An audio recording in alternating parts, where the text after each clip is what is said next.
This is the annual meeting of the town of Lake Mills. The notice is hereby given that the annual meeting of the town of Lake Mills electors of Jefferson County will be held virtually via Zoom on Tuesday, the 20th of April, 2021 at 7 p.m. You guys have all seen the Zoom link. I'd like to call the meeting to order. The first order of business is the Pledge of Allegiance. I pledge allegiance to the flag and to the United States of America, and to the republic for which for it which it stands, stands, one one nation, nation, under under God, God, with indivisible, liberty and justice for all. just for all. Thank you very much. Item number 3 is the presentation of the agenda. Does everyone have that virtually or see that? A reminder that this meeting is an annual meeting of the town electors of the town of Lake Mills. And so this is not a meeting of the regular board of the town of Lake Mills.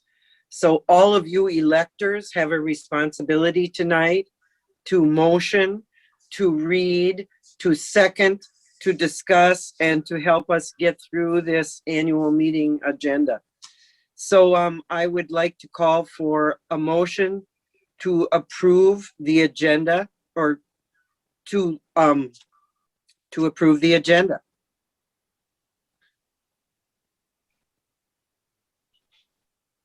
And when you do so, can you please state your name? John Crump, I so moved. Is there a second? John Pure seconds. Thank you very much. Is there any discussion on the agenda? Hearing none. All in favor of approving the agenda as presented, please say aye. Aye. Aye, and all opposed, the same sign. Moving now to the approval of the minutes from our postponed annual meeting last September 8th, 2020. I'm hoping that you have those minutes in front of you and that you can motion to approve them.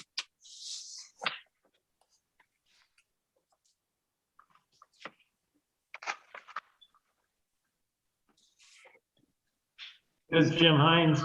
I'd make a motion to approve the minutes of September 8th, 2020 as printed. Thank you, Jim. Is there a second to the motion to approve the annual meeting minutes? I'll second it, Hope. Thank you very much, David. Is there any discussion or corrections or questions about the annual meeting minutes from September of last year? Hearing none, a motion is on the floor. Please move to approve the minutes from the September 8th annual meeting by saying aye. Aye. Aye. And all opposed, the same sign. Thank you. Now we'll set a date for the 2022 annual town board meeting, usually conducted on this day, which equals April 19th, 2022. I would accept a motion for anyone to approve that future meeting date.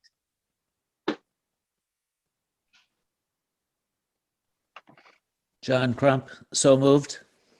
Is there a second to that? I will second that. Is there any discussion on the future annual meeting date for 2022? Hearing none, all in favor of approving that, please say aye. Aye. Aye, and all opposed, the same sign. Thank you. Moving forward, the 2021 annual report, which Robin has prepared. Would you like to go over this, Robin, and put this forward and explain it? I can. I'm going to do a share screen, so you're not going to see everybody's picture on here, but I'm going to show you the report. So just bear Right, with me thank you. a second.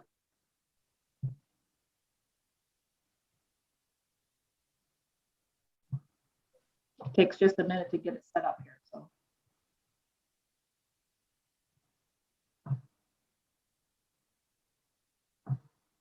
Okay, so the first thing that you're going to see is our annual revenue. Are you okay? Can you hear me okay? Yes. Yes, I can hear you fine. Sorry, the cat's meowing in the background here too. Okay, so the total revenues for 2020 was 1,046,324.72. These reports are all on the website. If you'd like to look at them further or you have more questions, just contact us. But these are all the items listed, or the different breakouts of the main categories. The numbers up here are the tax levy amounts for the school districts, the county, MATC that we collected. Let me go to the next.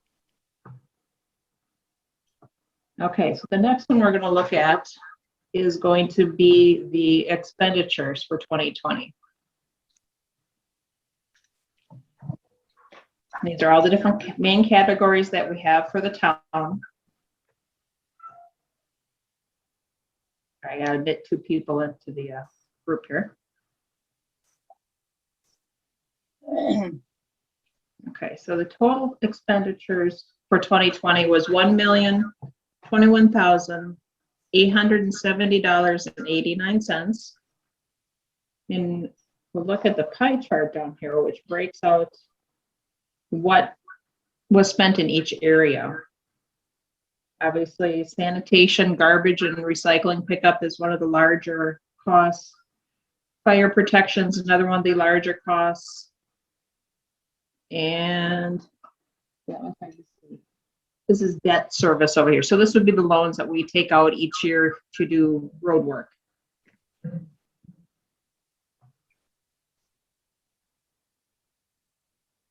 Does anyone have any questions on those? I do have one other I can share that shows the breakout of what a tax bill, an average tax bill looks like.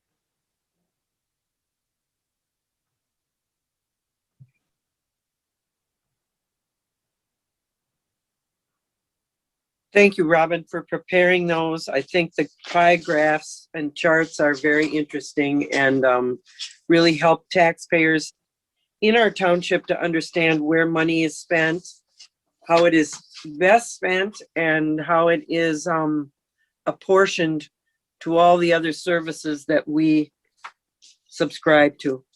Yeah, and this last one here is a typical tax bill for the Lake Mill School District, and a Cambridge School District residents would be very similar.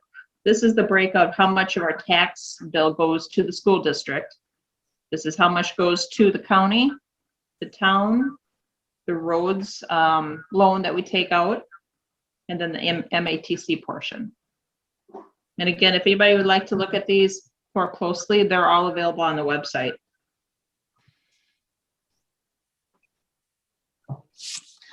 Are there any questions that anyone has of the town's expenses for the last year? I was gonna say I was a little amazed at the snow removal price.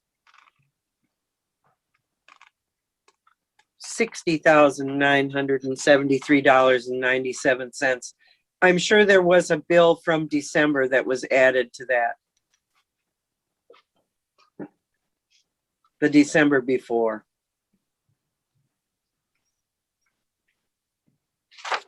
Just saying, it's interesting with the severe winter we had. All right, moving on. Item 7 is new business.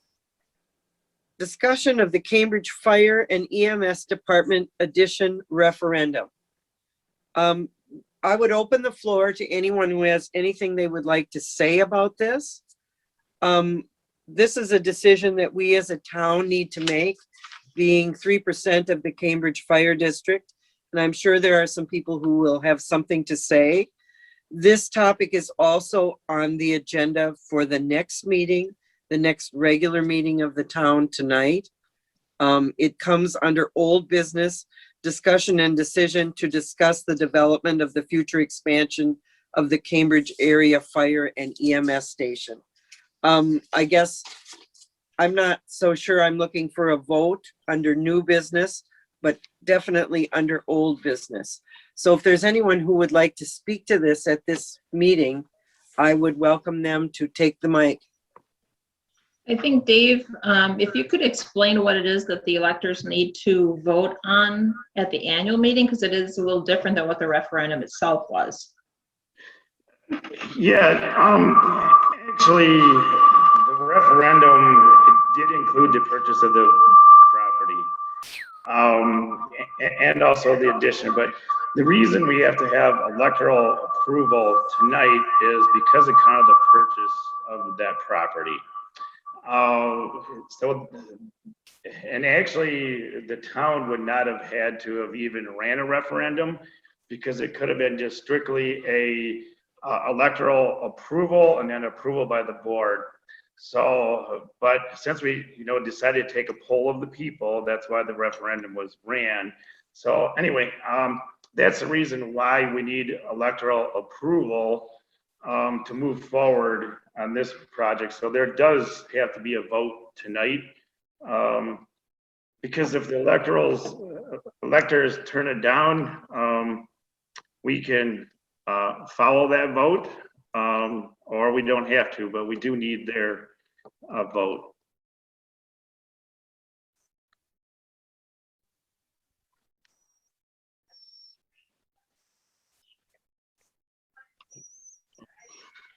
The other thing I'd like to add too is nobody likes to spend money, but this is one of these projects. It's either you're going to pay me now or you're going to pay me a lot more later. You really need to be able to have to pay for that protection, because the day you need it, you better hope that it's all there. It's too late to say, hey, let's put it on pause, go get a fire truck, let's build a new building, let's keep employees happy. That all has to be in place. And I think the EMS and also the firefighters get sold a little bit short, because their hours and hours of training that they have is just, unbelievable. And we just expect to have a short response time and for them to know what they're doing when they get there. Unfortunately, Friday morning at 6:20 in the morning, we had a pickup truck right in front of our house leave the road, went airborne, end over end, and then rolled. It was about 15 minutes, and we live in the Cambridge Fire District. The ambulance was there, and then the fire trucks came, and these guys just sprung into action. So their training shines through. And Lake Mills, the fire department there does the same thing. So I think there's really a need to expand the fire station, because it is very cramped, and to be able to attract good people, they have to be happy and proud of where they work. I toured a number of fire station EMS buildings for the last 2-3 years, and it's kind of funny how I saw some of the negativity come across that 15 bathrooms. Well, one of the biggest things the EMTs and the firefighters said is it's nice to have your own bathroom and your own dorm, because it kind of, one, mixed sex, and then also if they have to get up in the middle of the night to go out on a call, they have a bathroom right there. They don't have to run down the hall and cram them 5 or 6 different people into the same bathroom and wait in line or whatever. So I think we as commissioners have worked on this plan for over 5 years, and I think we've refined it down to a point that there is no extras. It's built for now and the future. So we're kind of hoping that this building would be a building for 50 years. Now, there has been some talk floating around about, it's like, well, why do we need to expand this station when maybe we can have joint efforts with some other municipalities in Dane County? Because the Cambridge Fire Building sits in Dane County. Well, I think what a lot of electors don't understand is that building still has to be built. So then you're gonna be buying more equipment. You're gonna have to maintain the building that we have, plus a new one. So I think every fire station and emergency services are very expensive. There's no doubt about that. Robin, she had mentioned it too in our pie charts, which the pie charts really do help explain where your money goes.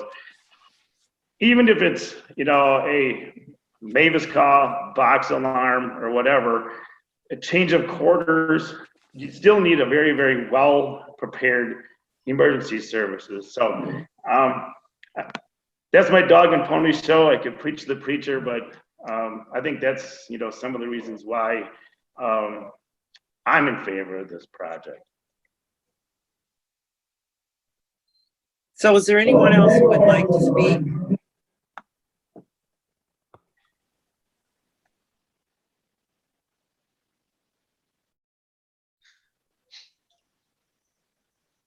Is there anyone else who would like to say something about this topic? It's John Pure. You said the station would be in Dane County?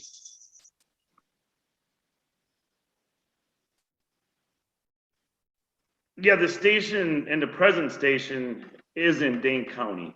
So we looked at some other alternatives in the Cambridge TIF district, but the land purchases would be $1.5 million, something like that. So the commission had an opportunity to buy a 1 acre parcel that includes the pizza pit in Cambridge and also one home that sits right behind the fire station. So that was purchased for $280,000. So the way that took account was the town of Christiana actually purchased that property. And then the other 4 municipalities have an intergovernmental agreement with the town of Christiana to purchase that land within a 7-year period for the expansion of the fire station. So we found that you would be able to save a lot of money by putting an addition on to the station and then remodeling the existing station. So by being able to stay right in that same footprint, there was a huge cost savings. So, but yeah, that station does sit in Dane County.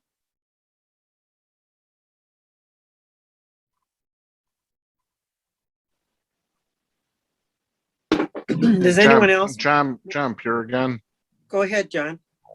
Make a motion to go forward with the referendum, approve it. I think it sounds to be fiscally prudent. And as was said, you don't want to balance safety tomorrow with what you could have saved financially today. Yeah. So just a clarification, Dave, are we approving to move the referendum forward? Or are we needing to approve the purchase of land? It would be to both. It would be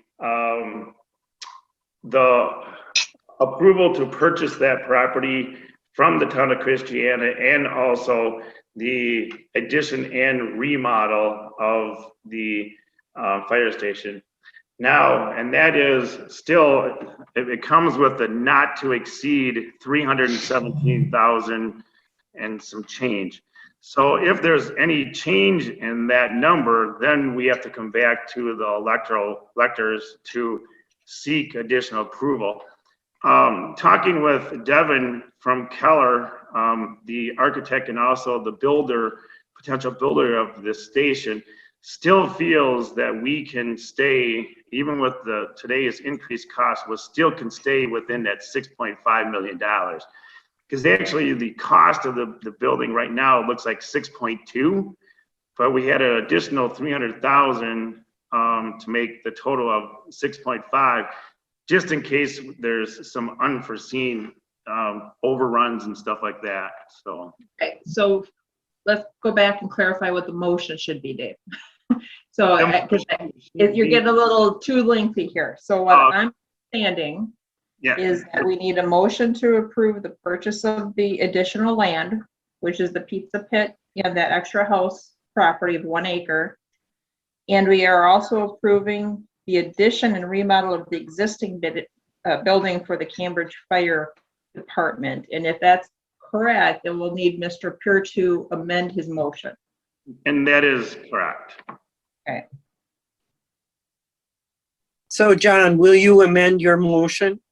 Yes, I will amend my motion. Is Okay, there then a second?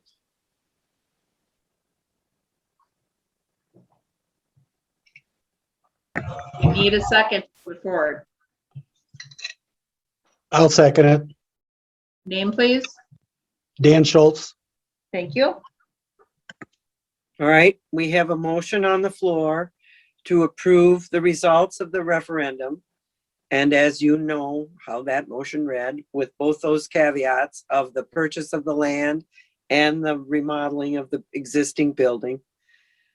Is there any more discussion? Does anyone else have anything they'd like to say? Okay, if no one has anything to say, I'm going to explain how we're going to go about the vote because it's a little more complicated with the Zoom, but if you're patient, we'll get through it. All right, What I have is the list of people who have logged into the meeting, and I'll go through that list first.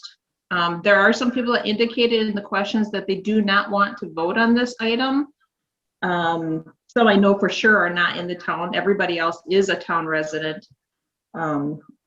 I'm going to skip the ones who have indicated no. If you have changed your mind and you are a town resident and you do want to vote on this, make sure you unmute yourself, and at the end of the names that I will list, we'll add you to it. So just we'll be very patient. I'm going to go in kind of alphabetical order of what I have, and all I need is a yes and a no. And then I have a spreadsheet that I'm going to be marking this onto. So the first name I have is Leo Brunig. If Leo, you can unmute yourself. And if you're on the phone, Leo, it's *6.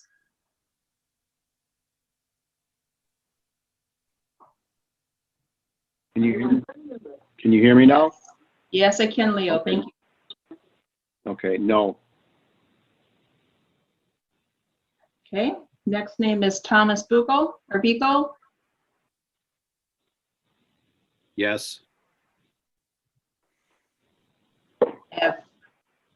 I'm not sure if Heather wanted to vote on this, but Heather Conti. Yes. Thank you. Joseph Cooper. Yes. Okay. John Crump. Yes. Randy Deering.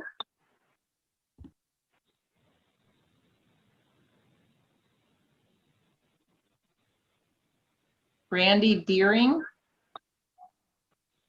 I see you're on here. There you are. No. Okay. Martin Dula. Yes. Sharon Gutenberg.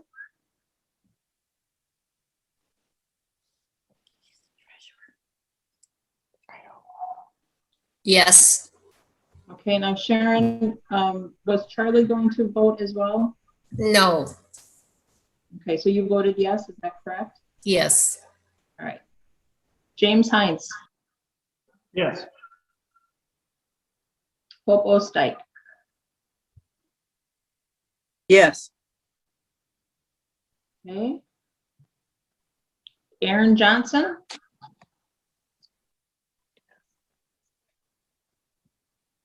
Aaron, are you on with your daughter Jennifer?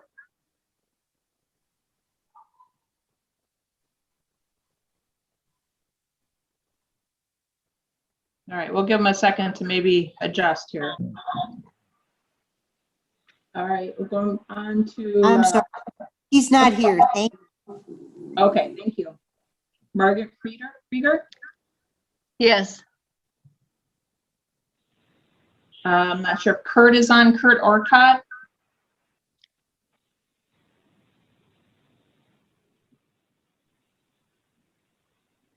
Okay.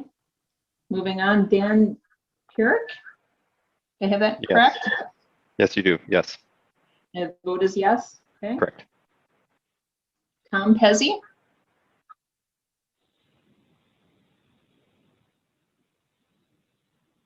Tom, you're muted.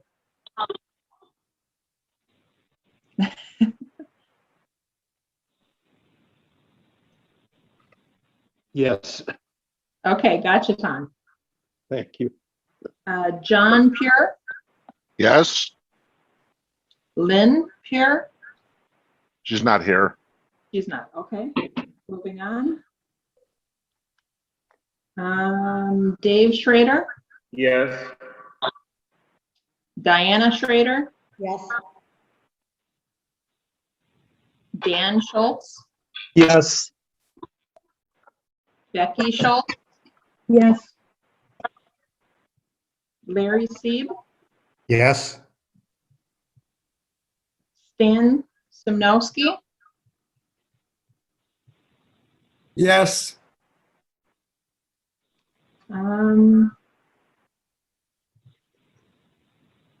Jeff Stein,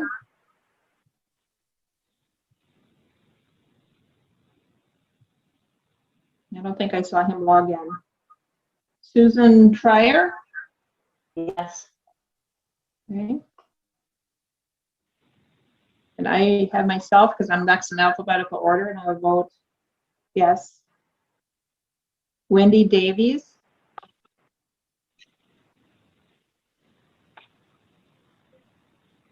Yes. thank you. Now, is there anyone that I have missed that would like to vote that is a qualified voter in the town? Make sure you unmute yourself.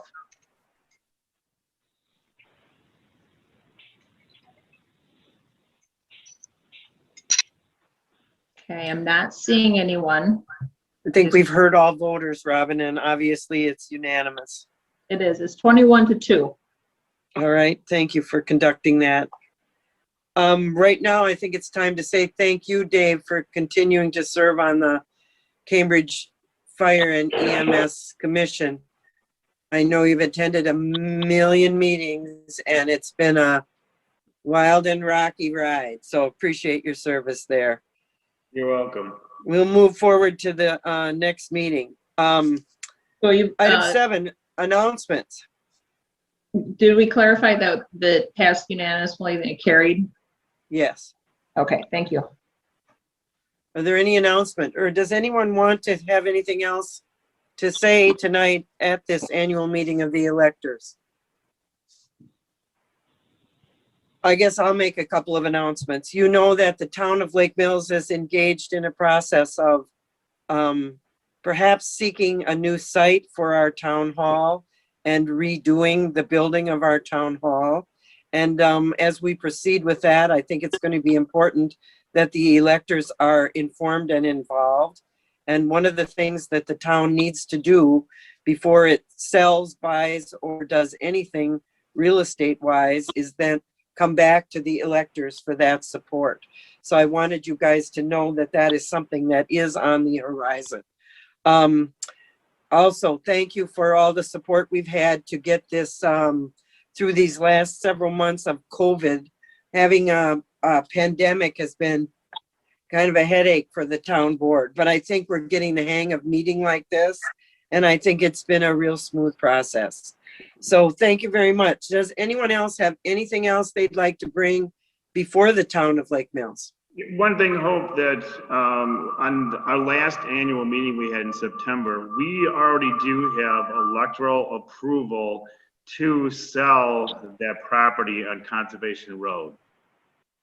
If there's Yes. a buyer, so that's already been done. Yes. Do you think you have a buyer, Dave? Okay. No. All right. We'll look forward to that. All right. I would accept then item number 8, a motion to adjourn.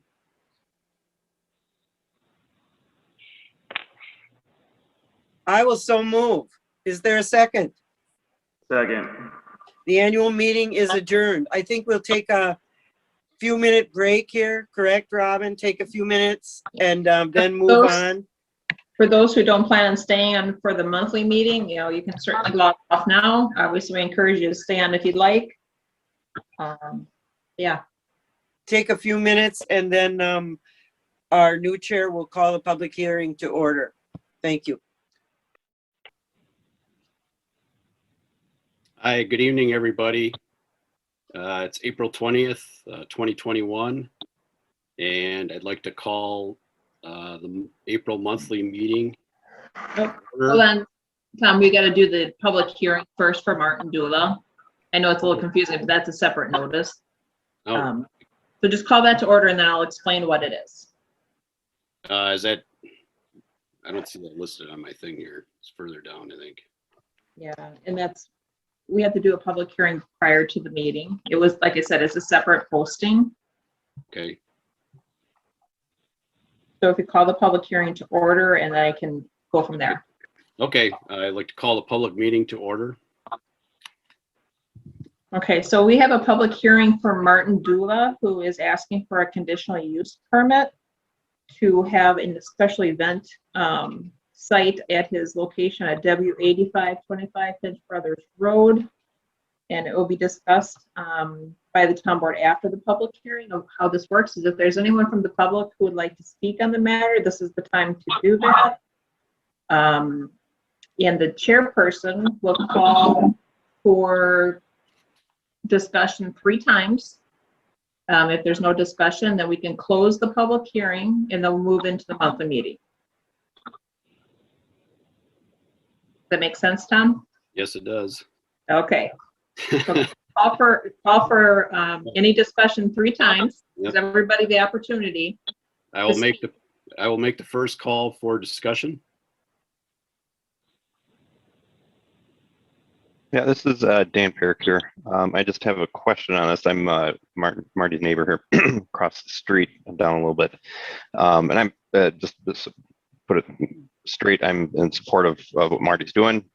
Great neighbor, and I expect good things from that. One question I do have, and maybe that's for another time, another place.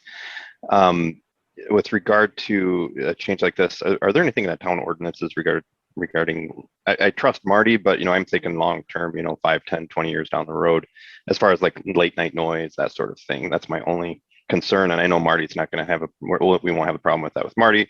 I'm just thinking again, long term, this long-term home, and would hate for long time from now that there's a issue with that. So I'm just curious more than anything if there's anything related to ordinances about late night noise and that sort of thing. So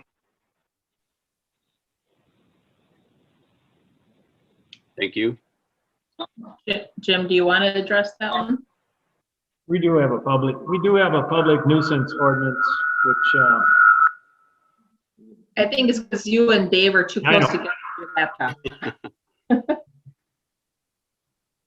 okay, I'll talk lower. If you go to your speaker. Okay, all right. We do have a public nuisance ordinance, which does restrict noise at certain times of the day. And I believe Martin has actually got certain hours in here that he will not have anything in his conditional use request, that he won't have any thing going on after 11 p.m. or something like that. I believe, I don't know specific.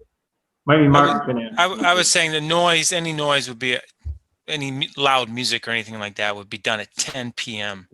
And then, but is it my understanding that every year, if for some reason, Dan, I think if your concern is if I sold the place and somebody took over a business, and every year they would have to apply for a conditional use permit, right? And with stating whatever their operating procedures would be, and then that would have to be approved by the board. Is that right? Like I'm going to have to apply every year for a permit. No? No. Oh, no. okay. The permit stays with you, but it's a conditional use. So whatever times you put in there now will be the time, which you just stated is 10 p.m.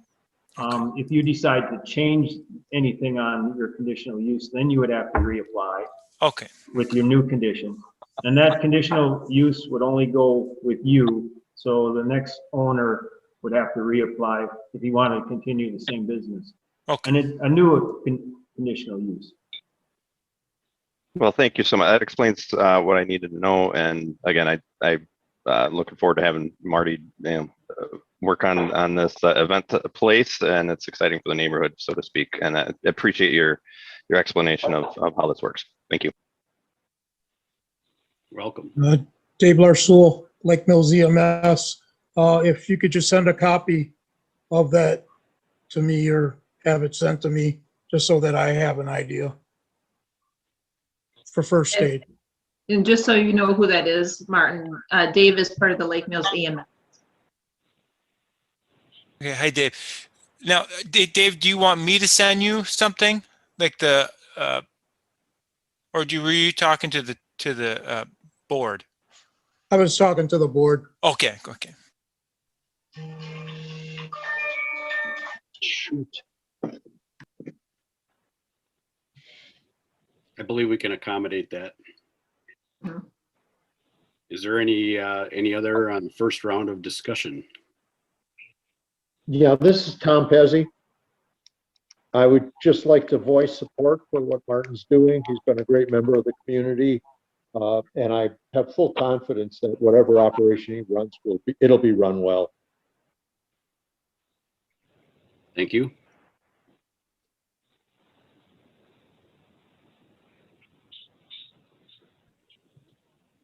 Anyone else in the first round of discussion?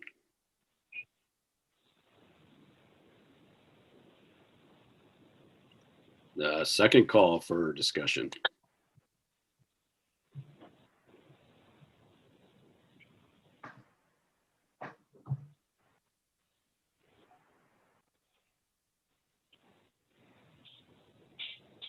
Okay, let's call one more time and then we can close the public hearing. Yep, I just heard a ding. I didn't know if somebody just came on. Yeah, I think Margaret Krieger just rejoined us. Margaret, do you have anything up for the public hearing to discuss?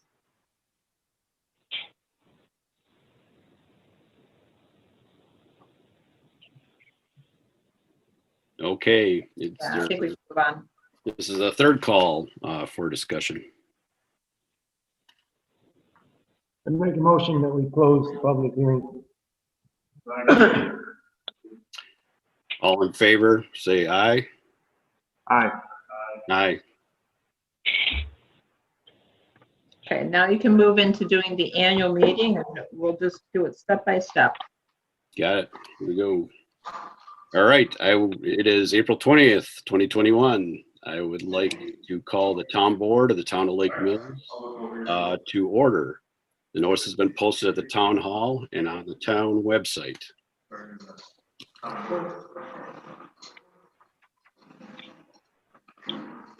Okay, let's go ahead and move on to adoption of the agenda. Can I say a few words quickly? Robin? Yeah, Okay. this is your new. All right. For those residents who don't know me, my name is Tom Beagle, the new chairperson.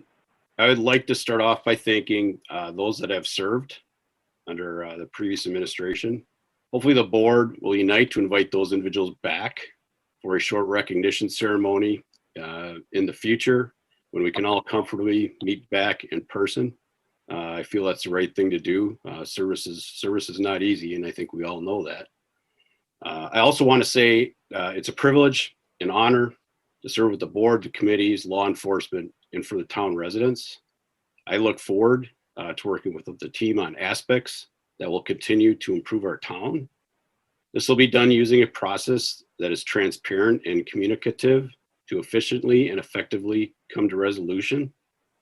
Going forward, town residents are urged to email business and issues to the town clerk so all town board members are aware of what's going on. Thanks again for allowing me to serve the town of Lake Mills. Moving on to the adoption of the agenda. Can we get a second? motion to adopt April's agenda? Second the motion. All in favor, say aye. Aye. Aye. Motion carries. Okay, Can we get a motion to approve the minutes from March 9th, 2021?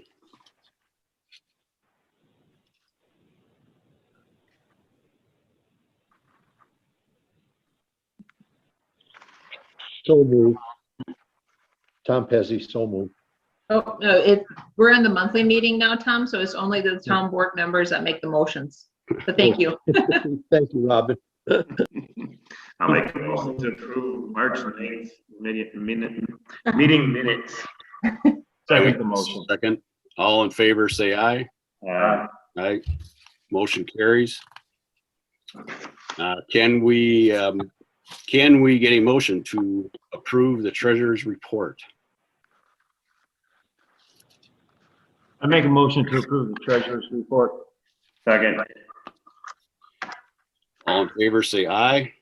Aye. Aye. Motion carries. Approval, item number 5, approval of the town board expense sheets. Can we get a motion to approve the expense sheets? I believe there was one submitted by Robin. That should have been in your packet. Yep. I'll make a motion to approve the expenses for Robin. Second. All in favor, say aye. Aye. Aye. Motion carries. Item number 6, approval of the general fund vouching. Can we get a motion to approve the general fund vouching? Make a motion to approve April's disbursements of $150,544.66. We get a second? I'll second the motion. All in favor, say aye. Aye. Aye. Motion carries. Item number 7, reports. Start off with Chief Miller. Good evening, everybody. So for the month of March, we had 52 hours of road patrol, handled 5 complaints. I spent 9 hours on those complaints, handled 1 traffic crash, did 15 traffic stops, 5 traffic warnings, 12 citations. We had 2 felony arrests for drugs. You see, we ran 15 hours of stationary radar. We had 2 residence and business checks, 24 park checks, and 8 extra patrols. We're going to be, unfortunately, the one person we were going to interview for boat patrol backed out, so we will not be interviewing any additional personnel for boat patrol. We'll be coming in with the 2 officers that we had as of last year. Other than that, that's about it for now. Excellent, thank you. The Plan Commission report, Jim. We had the reviews of applications for Martin Dulaw on Finch Brothers Road for the zoning change was approved by the Plan Commission, and his conditional use was also approved by the Plan Commission. And he, with some certain things he needed to provide to the town board, and he did do that. I guess it's in an email, so we do have that information. And the discussion on the Aaron Johnson rezone from A1 to for a 2-acre parcel on County Road A was also approved. That's it. Excellent, thank you, Jim. The Cambridge Fire and EMS report, that would be Dave. Yeah, not a whole lot to report there. I left Excellent. forgot that in there. Okay, there we go. Not a lot to report on our last monthly meeting. Most of us all just Lake Mills is paid up for the year and Cambridge Fire and all the other municipalities have paid by the quarter they've paid. So right now, financially, we're set pretty good. Of course, it's really super early in the year, so a lot of things are going to happen between now and the rest of the year. So right now, everything is looking good. Excellent, thank you, Dave. Yeah. The Joint Rock Lake Committee report.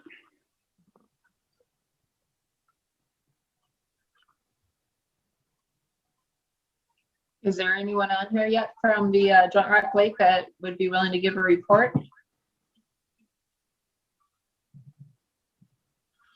Robin, it's Hope. I think this might be the proper time to give a little follow-up to the Joint Rock Lake Committee.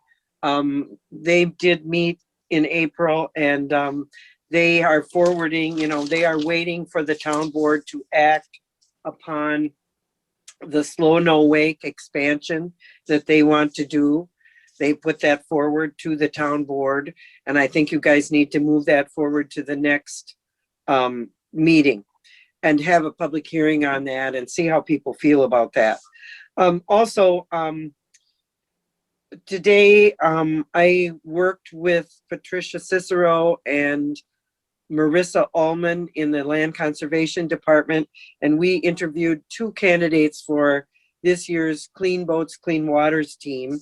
I believe we've selected a candidate, and we will be seeking to move forward on that. And for your information, Robin, those gals will be communicating to you the names of the candidates, and then you'll be able to get a hold of them and work out their employment information.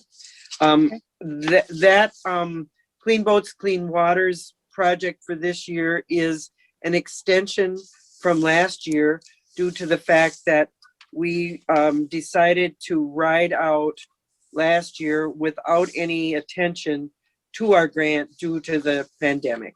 And so the funding remains the same. The process remains the same. We have 2 returning inspectors, and we're seeking to hire another one, and really wishing to get out of the gate with as many hours prior to the 4th of July as we could garner. So that's the progress report on Clean Boats, Clean Waters. As many of you know, the town of Lake Mills is the fiduciary, or the financial person who pays the bills for those inspectors in this grant program. I think you mean for this town and for the city is what you're Right, referring. right, for both municipalities. There are 2 separate grants, but we have accepted the responsibility of being the fiduciary for that grant. That's all. I thought Stan was on here. Maybe he has something to add. Later on, we're going to be discussing who's going to be returning to those committees and how we'll go forward with that. Thank you. Thanks, Hope, for the report. Much appreciated. And is Stan on? I didn't hear him chime in. No, I didn't either. Okay, moving on to the Public Works report. I don't think John Reich is on either. Okay, I have not seen any reports from him, and there may not be one every month. okay, excellent. Period of public comment. Is there anyone in the audience that would like to speak? Yeah, John Crump. I just had a question for Chief Miller. He said there'll be 2 boat patrol people, and I just wondered if he could give us any idea what the hours of that, or what would be covered. If you could sketch that out a bit. There'll be 2 primary boat officers, the same from last year, and then it will be a sergeant in charge. So there will actually be 3 officers, with one of them being the supervisor. So the normal hours the minimum that we require to be covered is Fridays, Saturdays, and Sundays, and obviously special events or holidays.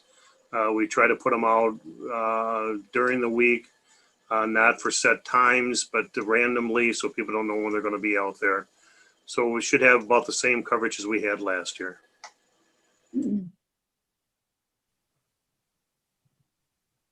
Thanks. Excellent, thank you. Hey, Tom, my name's Colin with Scott Construction. I talked to Hope a couple weeks ago, and she wanted me to step in one of these meetings and introduce myself to you and just let you guys know that we do you guys' chip sealing, road construction, stuff like that. Okay, thank you. So Colin, you're one of the contacts for Yep. Scott Construction? Okay. Yep.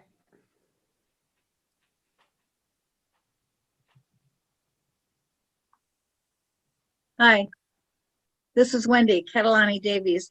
Just wanted to introduce myself and let you know that I'm very interested in being as useful as I can and part of the Joint Rock Lake Committee.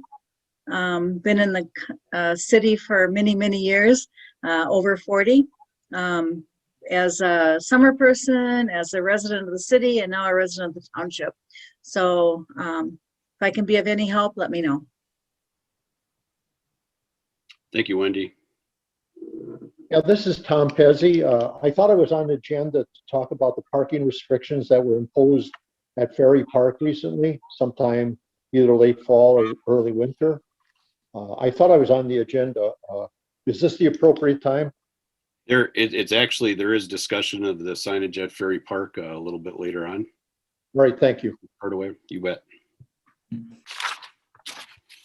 Dave Larsoul, Lake Mills EMS.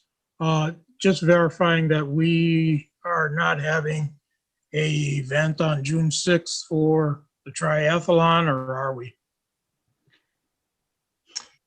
Hi, Ken Ellingson from Race Day Events here. I'm actually the race director for that triathlon. I had spoken to Robin earlier in March about coming to this meeting to talk about just that, and also had a question similar to Tom because I don't see it on the agenda for tonight. Neither did I. That's why I was asking.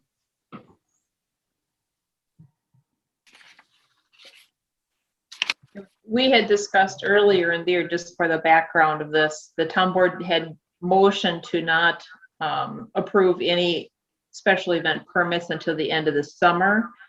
And of course, they keep cropping up. So I think it's something we need to address.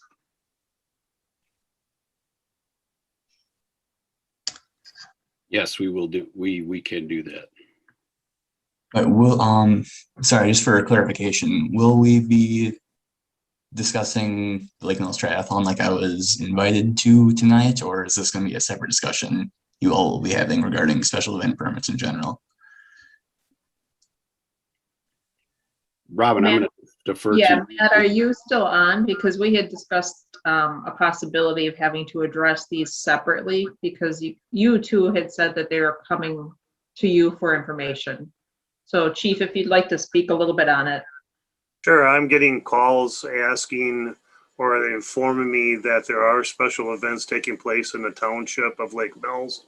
One of them being the Trek 100. I do have some information about possibility of the triathlon taking place in the township.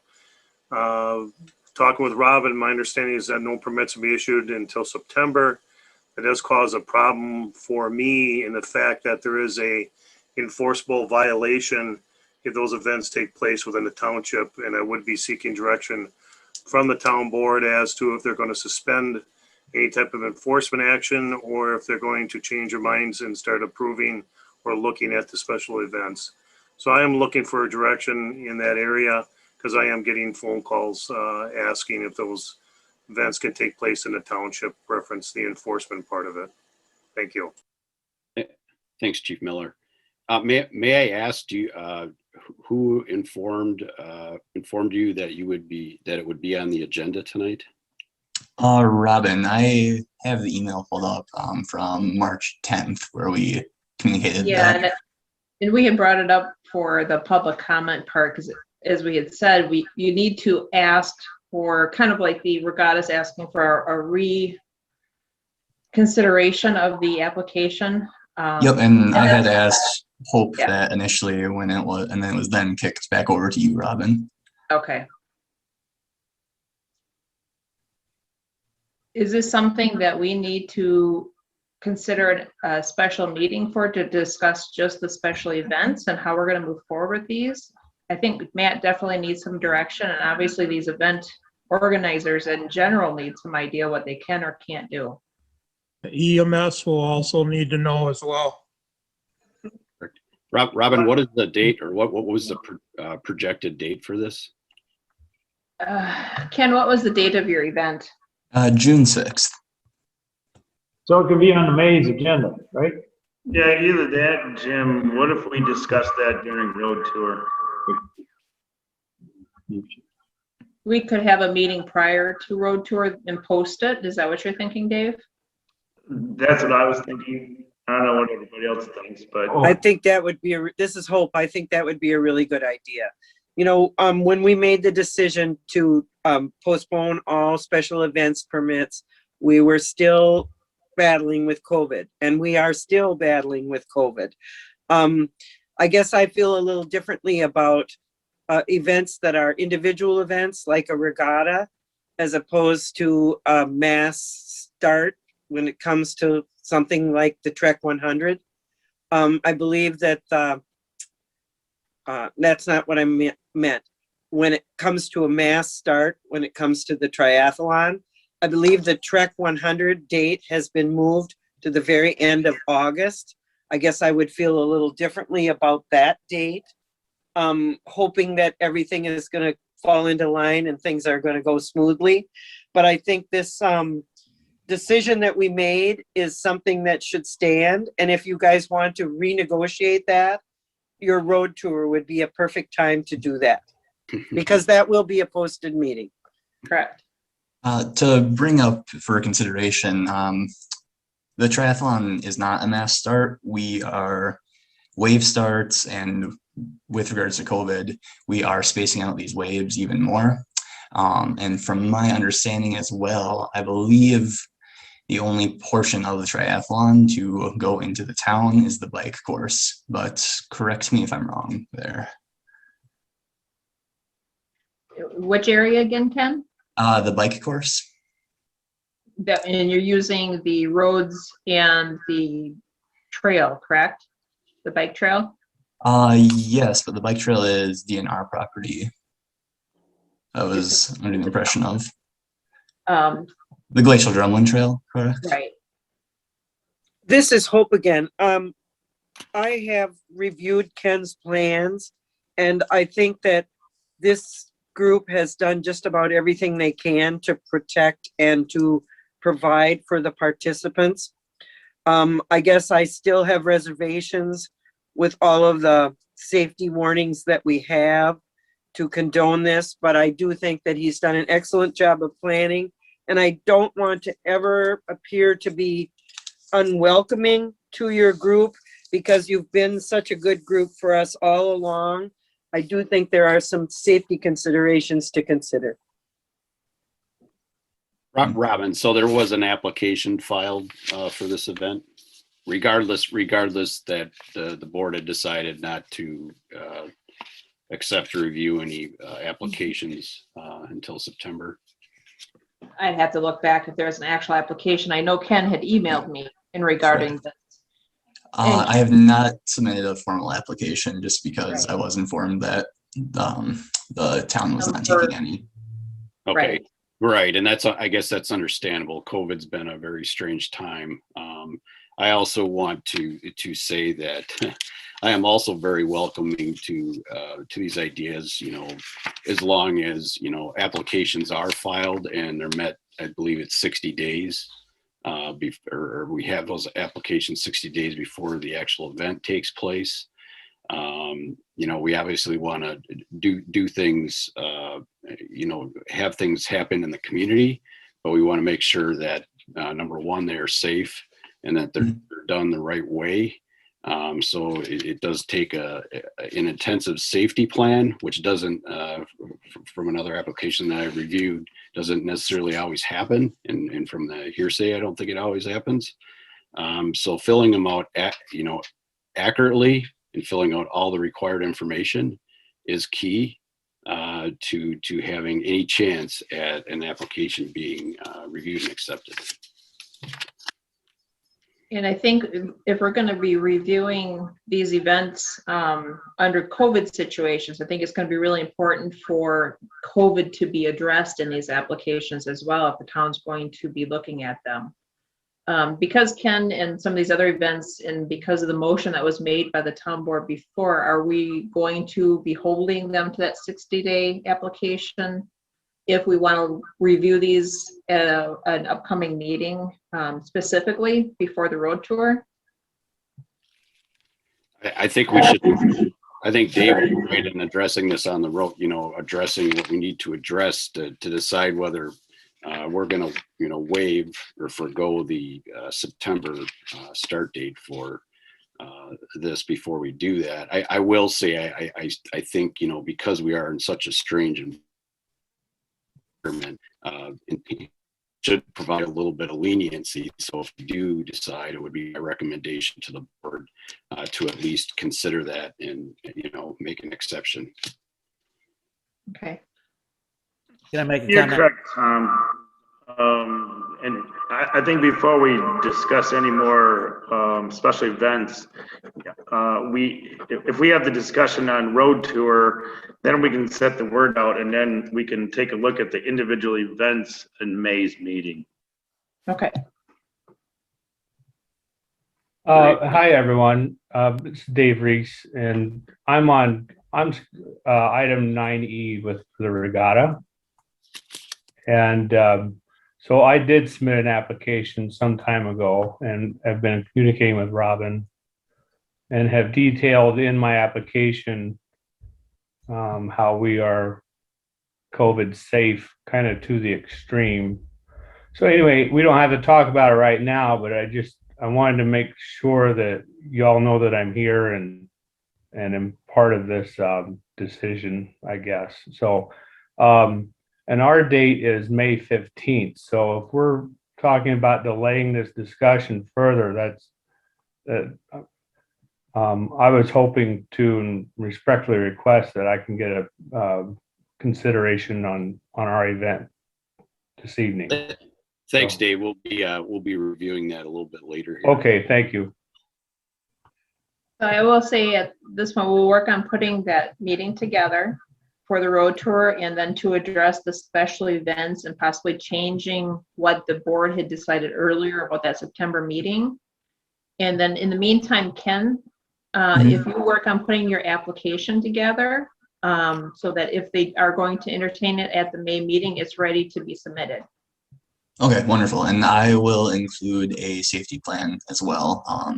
We have been working with Dane County Public Health and are in talks with Jefferson County Public Health and have put together adequate safety plans to their standards as well. Okay. Excellent. Do we have anyone else in the audience for public comment? Hi, we're Heather and Kevin Conti. I know most of the board already knows this, I think, but our house is located on Bridle Path in Saddle Lane. And we had some drainage work done on our ditch in the fall.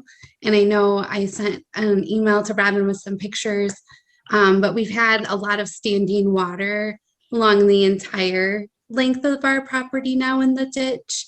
And it'll stand there for 7 to 10 days after a rain without moving along or being absorbed.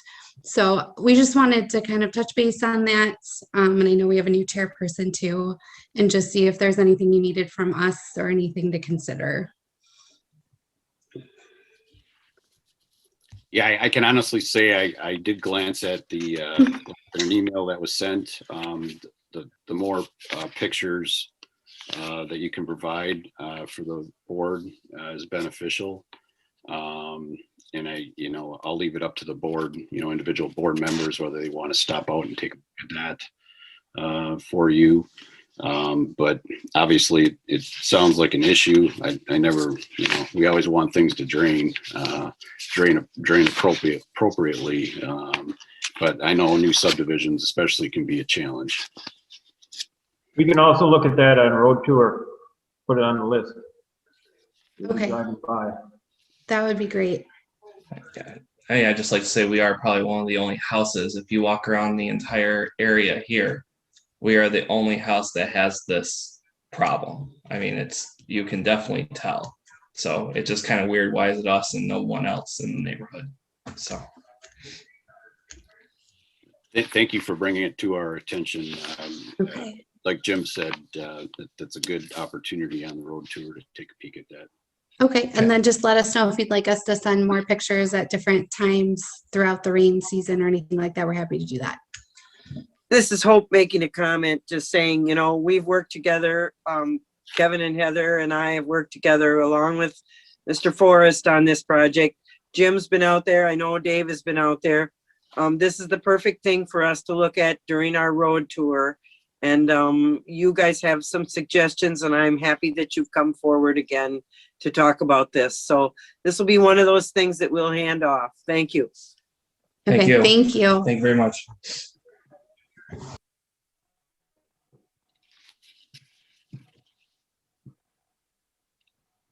Is there anyone else for public comment this evening?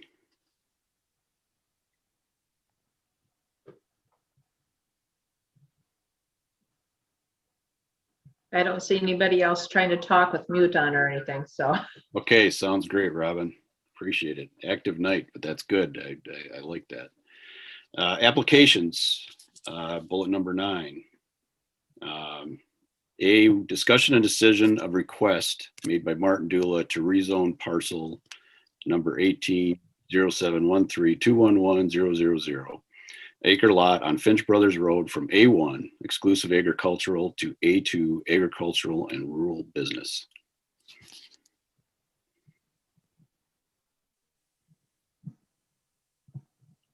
And I failed to mention decision, so it's discussion and decision. Yeah.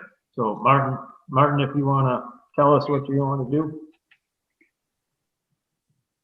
Yeah, the idea is to have a space that people could rent out for graduations or birthdays, occasional wedding, and also to have space where we could have town fundraisers, city fundraisers, other types of things, and to hold some private events as well.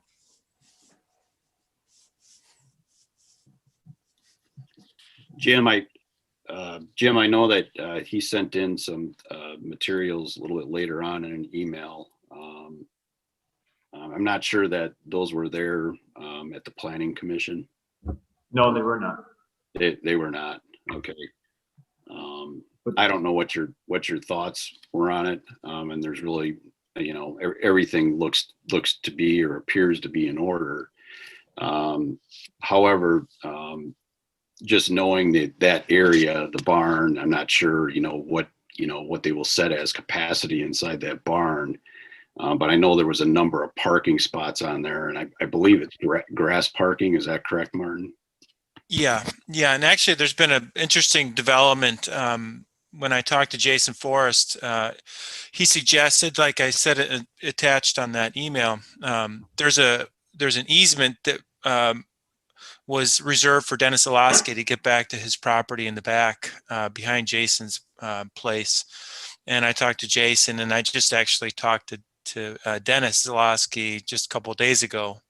And he said he's totally fine with us using that spot. And that's like a 1/4 mile, 20 feet wide, big, long spot. So Jason is willing to grade it or do whatever we need. So that seemed like it's a pretty ideal situation for parking.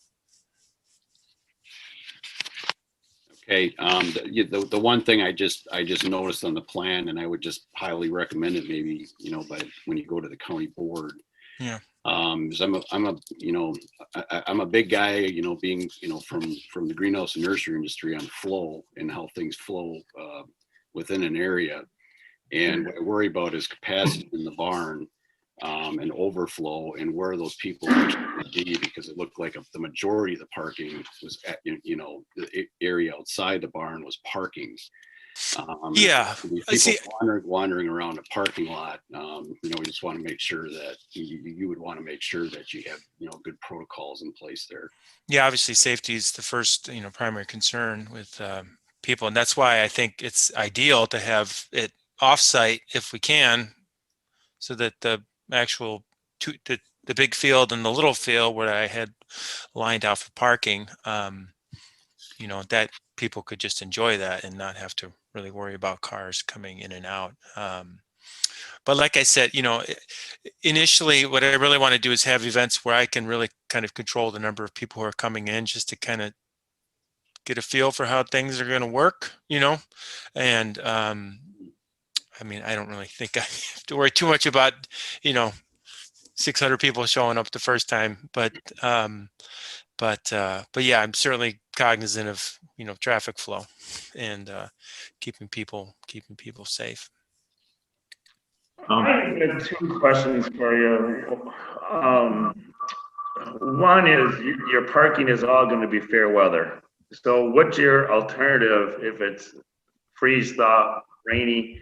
And then the other question is, have you had an engineer take a look at your structure of the barn to make sure it would hold the weight per square foot? No, that's what that's what Robin had said, and I mean, I knew I needed a structural evaluation by an engineer, and I'm not sure at what point in the process that is supposed to be done, or whether I hire somebody before or somebody's assigned through, you know, the organization that the town uses or the county uses. Safe, I can't remember the name of it off the top of my head, but I mean, I know somebody's going to come and inspect it. I just don't know if I should have somebody do it now before we go any farther, or. Well, Yeah, the only thing I see is we could put a condition on the approval. Otherwise, it becomes hard to make a decision if we approve that without having the information if it's structurally sound. I guess is my Yeah, I mean, I would insist that you put that on there, because I don't, you know, I don't want the floor caving in or anything. And I think it's in pretty good shape. We've had a large number of people in there for private parties already, but you know, I'm not an engineer. I want somebody to look at it that knows what they're looking at. Right, yeah. And what about the fair weather parking? No, that's a good question. I mean, you know, the center field, the small field in the middle, that's pretty solid ground, and that doesn't get mucked up pretty good. The big field I'm more worried about, because that was old. My understanding was that that was kind of backfilled by Dennis with the stuff out of the muck farms. And it's a real soft, nice grass. And frankly, I don't want to get it torn up myself. And that's why I'm talking about having, you know, starting small and having kind of controlled events that, you know, if weather is bad, it could be canceled or something. You know, I don't want my yard turning into a mud pit. You know, and Jason, like I said, he suggested with that easement is just laying down gravel and to deal with some of those issues. And so I think that's just kind of the best situation all around, because he can grade that and put gravel down and kind of avoid some of those issues. okay. You know, I talked to you quite a bit about this at the plan commission as far as the codes and things and the requirements, and you addressed some of them in your letter as far as the ADA requirements, fire department inspection, things like that. But and I kind of asked you if you were going to get an architect or an engineer involved, like Dave said, to do a life safety study on the building itself, so it verifies that it is structurally sound. And life safety also requires the proper exits, paths to exiting, things like that. As far as ADA, you're going to need some designated parking for handicap, at least one handicap stall and one van accessible stall. And I would envision those that they would be paved, those two stalls, and then a paved or well graded, preferably paved access or walkway from those lots to your building. And then looking at it, you're going to need a ramp to get up into it. Yep. And there's certain requirements on ramps for handicap accessibility. You can't exceed 1 foot of rise and 12 feet of run, and they do require handrails. So, you know, ADA is a big issue here. Life safety is a big issue. And then you question the who's going to inspect it or sign off on it. And I would think that you would apply with our building inspector in the town of Lake Mills. And he would be the person that knows all the codes, and he would be the one that would sign off on it and give you an occupancy permit. Okay. So is that something I can do? I mean, if you guys approve it tonight, is that something, I mean, I'm willing to do that tomorrow to try and get them out here as soon as possible, so I know what things I need to do if I need to address I think it would be a anything. good idea for you to have an initial meeting with him, the building inspector, and then have him kind of guide you through what the steps are going to be and what you're going to need for permits. Because you do need, I think you do need a fire department Yeah, I inspection was. of it also. Yeah, I was in touch with them. I'm trying to get information from them about exactly what I need to have and what type of fire extinguishers, how many smoke detectors, but I haven't heard back from them yet, so I'm just waiting to hear back from Lighting them. and things like that. Yeah. So I would, as a condition, well, we're not really on the condition. You know, we're kind of discussing everything all together here, the zoning and the conditional use. But on Yeah. the conditional use, I would recommend or want it on the condition that you meet with the Town of Lake Mills building inspector and find out what all approvals you're gonna need and what codes you're gonna have to be addressing and things like that. So Okay. Yep. that would be one of the major conditions. And then you, like on the plan commission, Steve Mass referred you to the county for a list of things that they hand out that they're gonna need too for the conditional use. And like I said, you've addressed most of them in your letter, so. Okay. But there's still a few unanswered questions that I think our building inspector can help you out Yeah. and guide you through it. Yeah, I want to know that information too from him. Okay. Jim, is that that easement that Martin mentioned that emailed about with Zlosky, is that a separate separate item from what's been submitted here? No, I think he's working that out with the owners of the property, Jason Forrest and Okay. Mr. Zalowski, correct? Correct. So I think that's between him and what they're gonna allow him to do with that easement. Okay. You think that would, right, Dave? Yeah. Okay. I'm not familiar with that, that exact area. That's why I asked. Yeah. I'm adding it to my 3 acres of mowing already. So. Okay, so Jim, did you want to just address? Should we just address item A here first? And then Yes. Yep. Is there any more discussion on this request made by Martin Dula? I'd make a motion to approve the rezone from A1 to A2. I'll second Jim's motion. All in favor, say aye. Aye. Motion carries. Item B, we just talked about it a little bit, the discussion and decision of requests made by Martin Dula for a conditional use permit in the proposed A2 zone for conference center banquet hall event facility in an existing barn. Is there any other discussion on this item? Let me start with a motion. I'd make a motion to approve the conditional use condition on Mr. Dula contacting the Town of Lake Mills building inspector, also including the list that was in his email, along with the conditional use approval. I'll second it.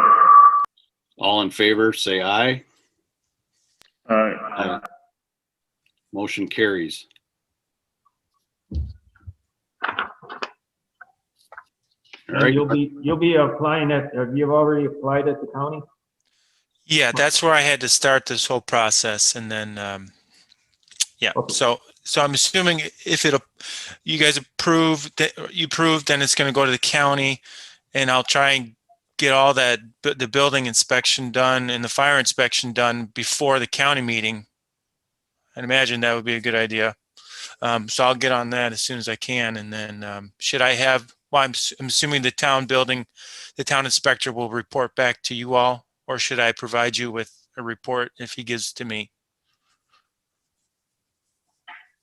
I don't really know.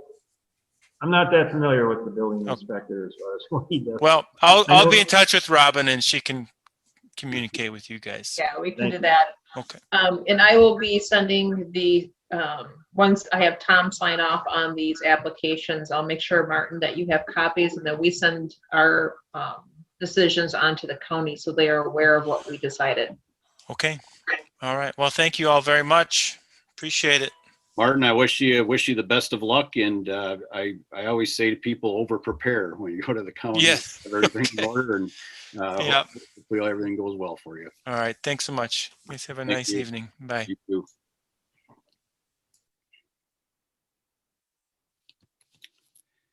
Item number C, discussion and decision of request for rezone made by Aaron Johnson for a rezone from A1 of parcel number 018-0713-2724-000 to create a 2 acres, A3 building site on County Road A.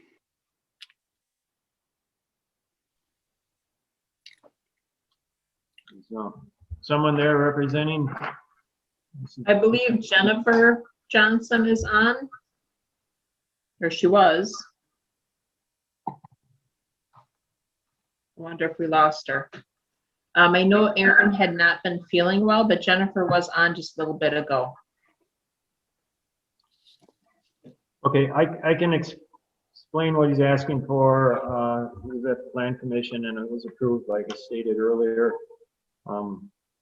He's requesting a 2 acre split off of a 53 acre parcel that is owned by Mr. Johnson for his daughter to build a home along County Trunk A. And the property is flagged, and I believe there's a culvert going in already.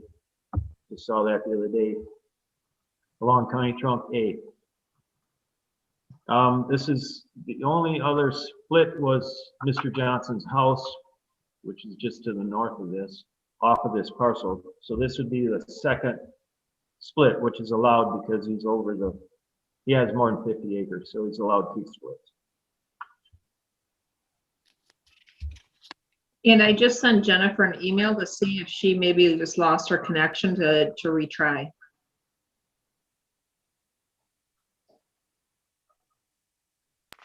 Sounds great. I did sit in on that planning commission meeting, so it appeared that everything was in order for that, as Jim mentioned. You want to wait for her, or do you want a motion? I'll make a motion. I'll make a motion to approve. Can we get rezone? I'll second it. It's pretty straightforward. All right. All in favor, say aye. Aye. Aye. Motion carries. Item number D, discussion and or decision of request for operator's license made by London Depot for Andrea Rain.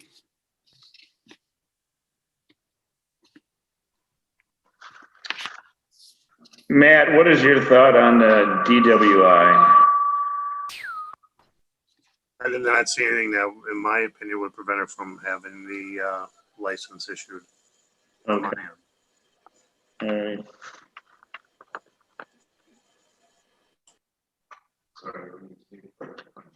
Any other? You didn't see any reason for. I'll make a motion to approve the operator's license for Andrea L. Rainey for the London Depot. You get a second?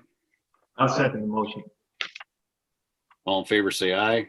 Aye. Aye. Motion carries. Discussion and or decision of request for reconsideration of a permit for special event regatta on Rock Lake. Again, my thought is we need to wait on this until after we discuss it on road tour, and then word could go out if we decide to allow special events. It depends on how quickly you decide to have this road tour, because Dave Reese is on here. Dave, what is the date of the regatta? May 15th and 16th. So we're holding that from Sandy Beach. We have approval from the city, and there are a lot of, I think, unique particulars about our event that inherently make it safe, and it's not big. There's no on-site registration. It's really largely a lot like a bunch of people getting together and going out fishing for the day. So I was hoping, in light of these kind of details, we could get an approval for that. I think we need to stay consistent, and until we change the motion that we had a couple months ago. And as far as the road tour, Robin, I would like to have seen it done yesterday, so I'm assuming that we could come up with a date real soon. Okay.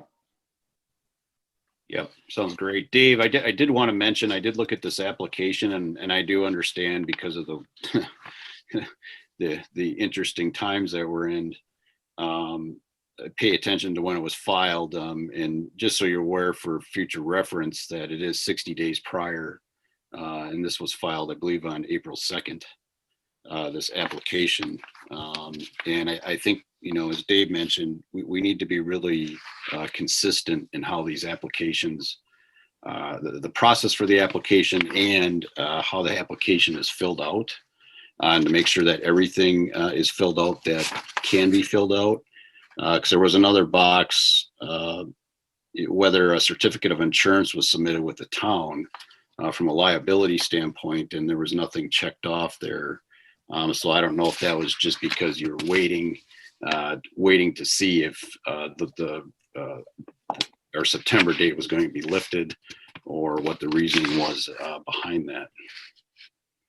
Well, that particular item, we've held this event for 12 plus years now, and I've been in front of the board at the town hall a number of times, and we've not previously submitted a certificate of insurance, but have assured that we do have liability waivers on hand for that event, and I've provided examples of those. So my hope was that we would be continuing on the way we had before in that regard also. Right, and I had a couple questions on the front page of the application. I know our application, I don't think spells it out correctly, because this is a 2-day event, I believe, based on the information that's here. I know you had a start time listed, but you know, I always like to think of having either law enforcement or EMS or somebody, you know, within reason during, you know, the concentrated time period, or at least, you know, give them notice that that's happening within a given time period versus a wide time period when they don't know. So is this a couple-hour event each day, or how does that unfold? Right. Yeah. So you're bringing up new, considerations, which is fine. And so we'll be glad to adjust to those. And we have in prior years notified law enforcement and EMS of our event. But the actual on the water activity is typically, I mean, it's weather dependent, but the wide range of that duration would be 10 a.m. to 6 p.m. on both Saturday and Sunday. And actually not even that long on Sunday, because we finish earlier in the afternoon for those who travel. So, but our boats are on the beach beginning Friday evening and through Sunday. But the on the water activity is during those times I just stated. Okay. So I can clarify that. You know, I'll take note of that and make sure that we can sharpen those details up in the future. That's more on us than it is on you, Dave. You know, the form just doesn't really, you know, it doesn't do it. Yeah, that's fine. I've always filled out the application and have tried to do it very comprehensively, but if there's other new details that we'd like to have on there, that's no problem. Right. And then I'm assuming that the support boats is there, you know, because this is a race, right? Correct. Right. That there's somebody on there that, you know, knows something about rescue. Yeah, these are generational experienced boat people and racers, and so we have safety equipment, and yes, so we rarely ever have anything happen. I'm not going to say nothing has ever happened. We've had an injury here or there, and it's dealt with quite effectively. Right. All right. Well, thank you. And as we mentioned, we will get back to you after we go on a road tour and make a decision on whether we will lift that September deadline. What is the date for the road tour? Because I have registrants and people in the group that are wanting to plan their schedules, and we're 3 weeks out. Right. We're going to be scheduling that hopefully tonight here. And I wonder, would, obviously the road tour itself would be part of that meeting, and then discussing lifting that September date. Should his particular application be another line item on that agenda so it can be decided that day?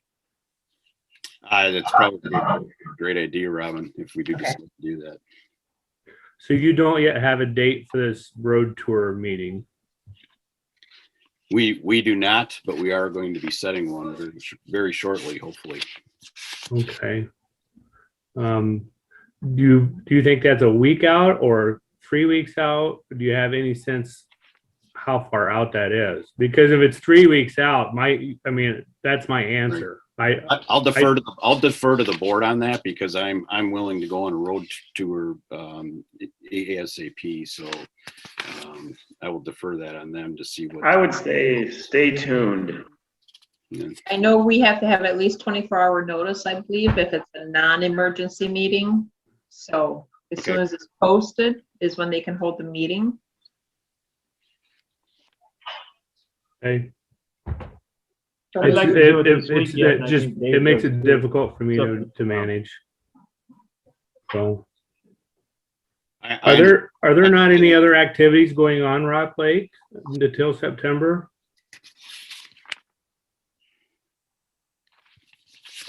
None that we permitted, I guess. Okay. All right. Dave, this is Hope Ozdike, the former I town hope I chair. remember you. Hello. You look down on the agenda here, Okay. and you'll see that there is one more discussion on the Ferry Park parking, and then setting the road tour. And as you can see, there is a lot of anxiety about the road tour. And so I think we're going to be setting that agenda tonight. So if Okay. you would just stay tuned for another one discussion item. Okay. We're going to have a decision on this. My comment is the regatta has always been totally well organized. It is totally weather dependent. Most people are sailing alone or with support of their family members. And so it's kind of a COVID-proof thing. That's right. I And detailed if that. you can go forward with it, you have my blessing. Okay. Well, But thank you, my Hope. blessing is not necessary tonight. I understand. I'm just saying, hang on, we got 2 more agenda items and we'll go there. Thank you. I didn't realize that. So I will stand by. Thank you, everyone. Thanks, Dave. Item number, we don't need to make a decision on that because we will make that at a later date. Item number 10, new business. A discussion of signage at Ferry Park for vehicle parking.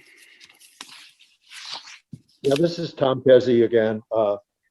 I've been a resident 15 years here. I fished for probably 3 or 4 more years out here, and I fish and paddle. And recently, like I said earlier, sometime either late fall, early winter, a sign went up restricting parking at Ferry Park. And a fair amount of us paddlers really object to that.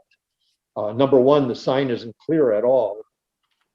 It doesn't define any spots where you can park or not park. What it does is restrict that parking to trailer, automobiles or vehicles with trailers and boats only.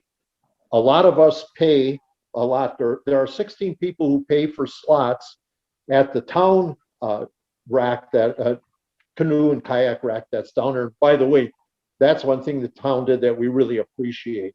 There's an additional 24 spaces at the Rock Home Improvement Association area there. So you have right now 40 spots for boats. And now, according to the sign, we can no longer park there. I pay $60 a season for that. People, so there's that income that you're getting from that. There's a fee over at the Rock Lake Homeowners Association. And I also understand that the sign isn't very clear. It doesn't tell you exactly where boats and trailers or cars and trailers are supposed to park. And my concern is that actually I don't think the sign is legal at all. or can be enforced. So what I'd like is that we go back the old way. First come, first serve seemed to have worked.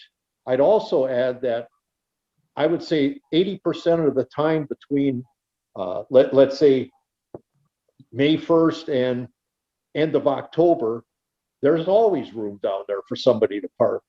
I fish there frequently. I keep my fishing kayak down on the rack, and a lot of days there's more than 2 or 3 spots available. And it seems kind of foolish that I can no longer park there. So what I'm looking for is, why doesn't that sign come down?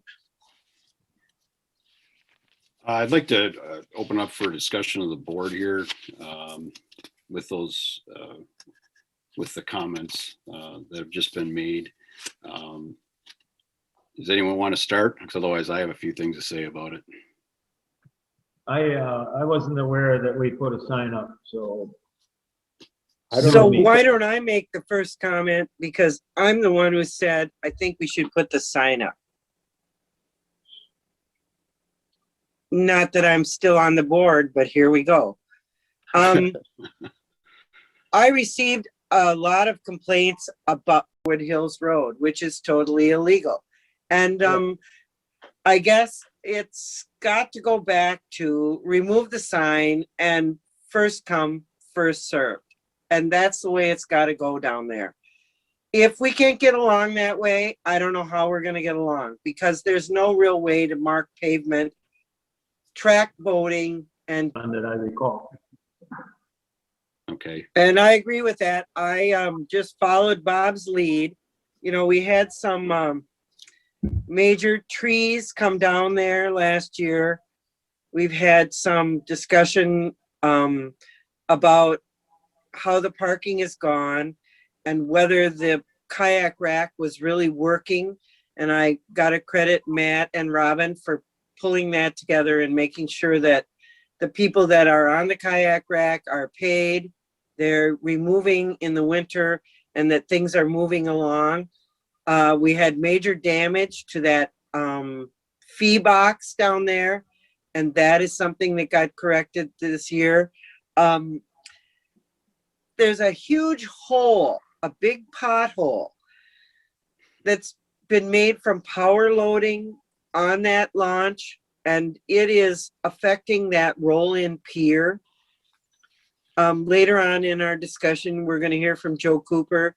Joe's done a marvelous job of putting in and taking out those things at this early date of this year. But there is a problem with parking down there, and there's never going to be enough parking. There's never going to be enough access to Rock Lake. But I do believe that if we stick with the first come, first served, remove the sign, let everybody kind of free for all. You guys have already known we had a garbage discussion down there. There gets to be a lot of dog walking down there, and there's been a discussion of adding a garbage collection or a dog walking station with baggies, and there is really no maintenance down there. So it is up to the homeowners and the users of that park to care for that park and take care of it. I just received on the internet an email from the Rock Lake Improvement Association. Again, they're going to do a park cleanup, and I think that has been one of the parks that I have had to pay special attention to, because it really needs cleaning up. It has a lot of brush. I've had to contact our brush hauler to take material out of there. The discussion on that park has gone on for years. I just see a lot of pressure on that park. It's a pretty special space. It is adjoined by a town park of a pretty good size, which has received no attention. There's been a lot of dumping along the side of that park by town residents, and Ferry Park is going to be one of your big pain in the butts. Thank you, Tom, for removing that from my agenda. Well, well, and I will add that several times throughout the summer, I go down there with a rake and a garbage bag and clean up the beach area down there where I launched, where the And canoe, Tom? where the canoe. God bless you. And the Improvement Association has done a huge job down there. There have been issues all along. It's a really neat access point to our lake, but it has some problems. And it's going to be receiving more continual pressure. I'm saying this only because I care. I understand. Thanks, All Hope, right. for I'm allowing done. running Thanks. on. As a user, can I say a couple things about Forest Park? Yeah, Larry C. would like to say something. I've been launching there for 18 or 19 years. And I agree with Tom and Hope on the first come, first serve seems to work out pretty well. Because when I go down on the weekends, during the week, there's no problem, but on the weekends, it's more crowded, of course. The fishermen tend to be the first served. And that's fine with me because I'm not interested in launching at 6, 7 o'clock in the morning. And I find that if I go there about 10:30, 11, they're on their way out. And down below, both the cars and trailers can fit 4 to 5 parallel. Yeah, they can. Backed up to there. So that's plenty of room right there. You can get another 2 on the side next to the town property. And then, as Hope said, 3 up the road. So there's a fair amount of space there. You just have to time it. And if I get there after noon, then the tubers and the skiers have all moved in, and then I'm too late. And then you can pick up the beer can. You just got to know who's coming there. But other problem this park has, and I've been wanting to reiterate this for some time, is people come down there with their dogs and they let them run free. They think it's a dog park. And I've been there backing up and they got their dogs running back and forth, throwing stuff off the pier for them to get. And I get out of my car and say, look, I can't see your dog behind my trailer. So I can't know if I'm going to hit him or not. So you need to get control of your dog and get him out of the way. Or they got him up monopolizing the pier, and my partner can't handle the ropes on the boat when I cut it loose to hold it next to the pier. So it would be nice if the lake patrol would stop by there once in a while and we see all these dogs running free, remind them there is a leash law and this is not a dog park. And after the second reminder, ticket them. They have no problem ticketing people that park up and down the road trying to visit me. So ticket the dog people there. Okay, that's the end of Thank you for your commentary. Can I add one comment here quickly? I would suggest that that sign come down as soon as possible, because my fear is when I've been there without a trailer, I've had people with boats and trailers swearing at me and threatening me. I'm afraid with that up, they're going to feel some right to do things to my vehicle, and I am concerned about that. And since it serves no purpose, I'd be willing to go down and pull it out if you want me to. So. Tom? Yes. This is Hope. That would be not a good idea to take the law into your own hands. And so this would be something that the town would look at on its road tour, and we will shake our heads and wring our hands and pick up the trash and do the same thing we've done all along. But I agree, the sign maybe needs to come down. It is not legal. Matt has made no comment here, but at the same time, we got to realize that we've been in a pandemic and people are anxious to get out by themselves and do some stuff. Thank goodness we have the space to do it. Yep. I'm going to interject here. This is going on a little I'm while. done. It's kind of gotten off course here from the signage. I'm a little bit disturbed by the fact that the sign wasn't put up, with board approval.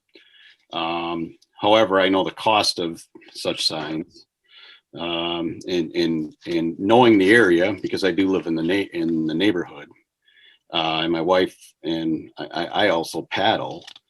I think there are some other things to consider in that area, and I'm not going to reiterate all the things that Hope said, because there's a lot of paddlers down there now. Obviously, what happens in the Rock Lake Association is out of our control. The kayak racks that the town provided, for a rental fee, is an extra bonus. But if you take a look at the overall planning and the overall picture on all this, there's way too many things going on down there for the amount of parking that is there. So the first thing that I looked at when I went down there and measured it and looked at all the parking, the parking space that does exist down in the flat and up on the side hill of Lake Lane, is number one is safety. And I always think of boat trailers being parked on a hill versus being parked on a flat. And there's a big difference, especially on that road. And I think the board needs to take this into consideration. And I think, we can come to some level of compromise, one, to clean that area up a little bit, because I do feel you can mark parking spots down there via posts or some other inexpensive method to have actual, designated, stalls. You can get at least, 3 boats with long trailers there. You start to get into maybe that, that 50-foot space, and you get towards the edge of it. And really, you're not going to get long trailers in there without disrupting the flow of the path of normal traffic coming down that hill. So there's the opportunity to have, potentially 3 boats, with trailers, spots there, 2 parking spots still in that flat. Plus you have, depending on the size of the vehicle, each one of those long spots is the shorter of the 2 fits at least 2 vehicles, possibly 3, and the upper one would fit 3, probably full-size pickup trucks. So if you look at the ratio of vehicles to actual boats with trailers, vehicles encompass the majority, or would encompass the majority of that area.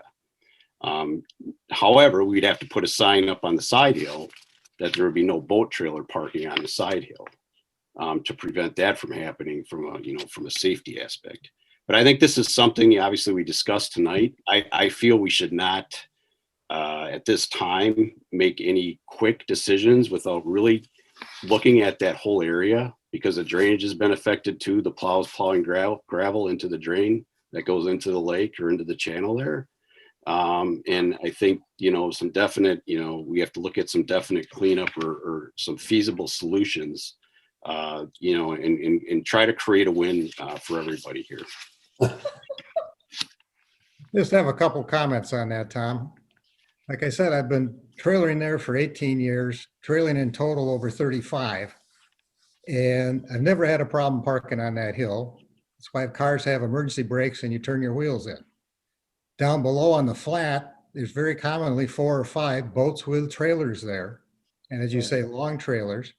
And I have no problem with 4 long trailers sitting there, driving down, launching my boat and taking the 5th slot, or parking next to the fence that's over on the side there. So saying we get more people involved if we just eliminate trailers and cars and put 2 cars there instead, that's a problem for all the rest of us. And when you see that filled with fishermen on the weekends and sometimes during the week down on the flat, you're going to have a lot of unhappy people. And all of us pay our $60 a year to park there. 40, whatever it is. Well, for the kayak rack, not to park there. Yeah. Well, I pay to park there. And I'm aware of that. What I will say is there does need to be some organization down there. Well, we kind of informally organized ourselves. Well, I would disagree with that. I think organized stalls like every parking lot in the world has is the correct answer. Have you ever gone down there when the boats and trailers are parked there? They Yes, look pretty I have. well organized all by themselves. Right.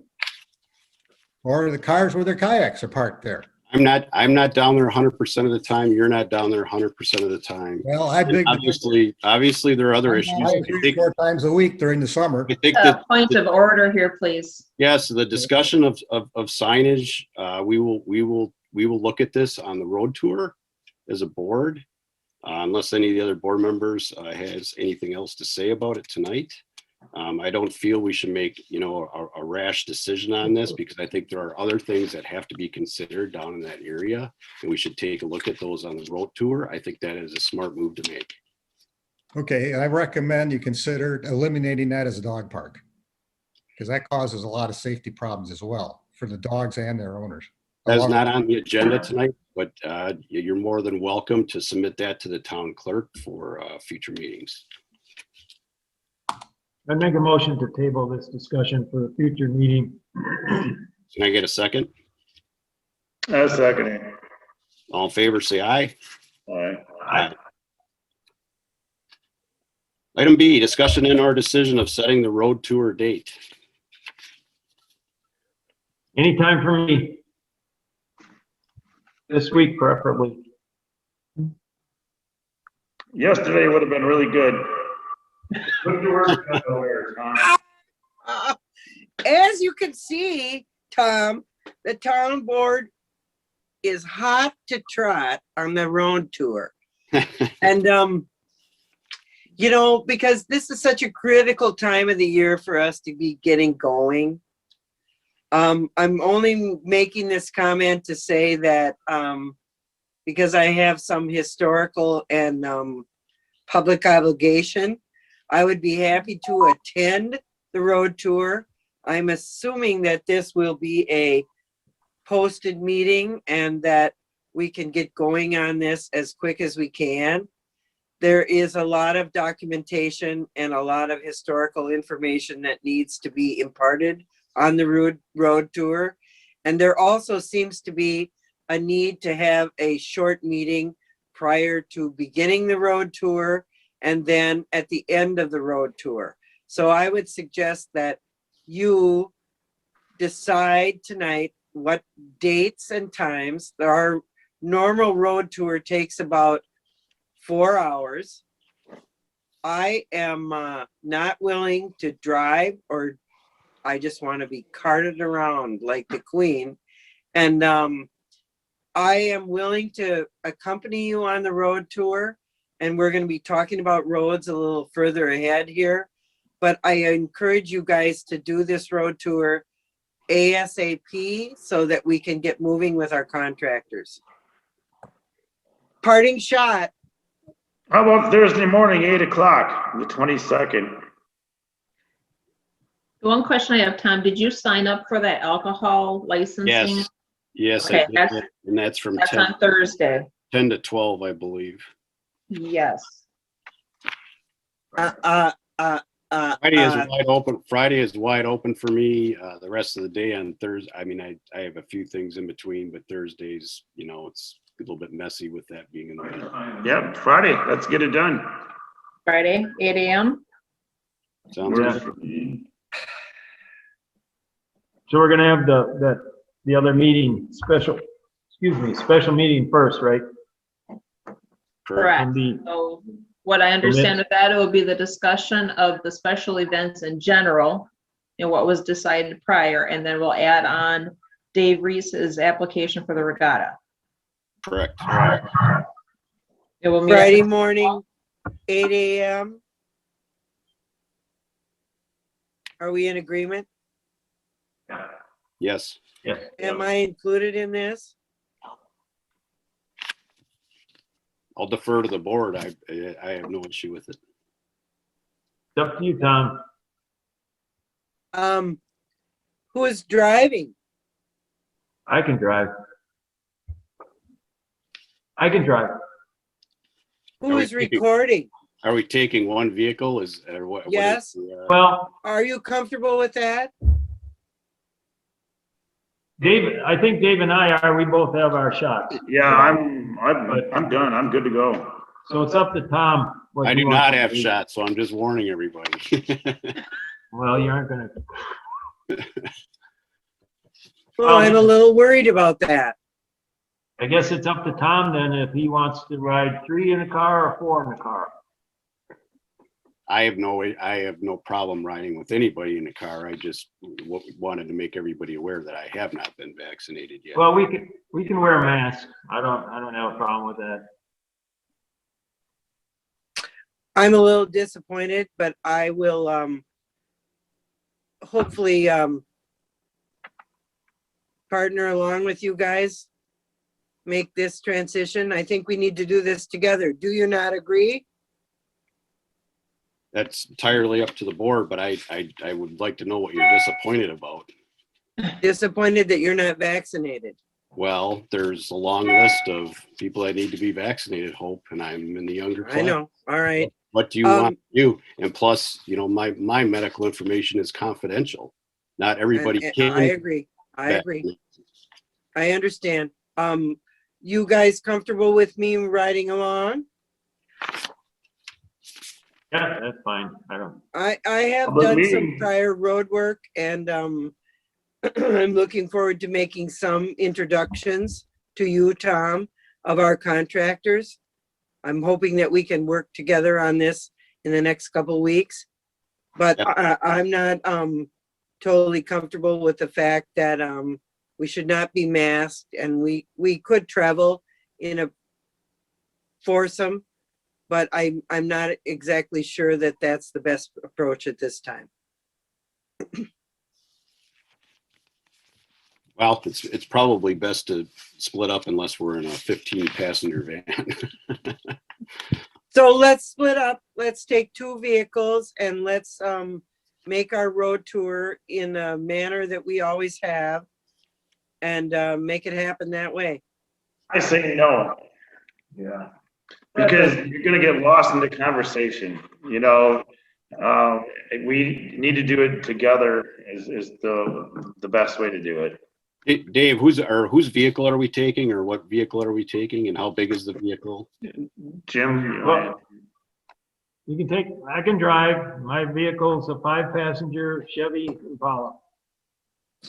Otherwise, Okay. we could take my Excursion. It's a lot larger. That's up to you. I don't think that's a good approach. I do think that if you would drive, Jim, that would be great.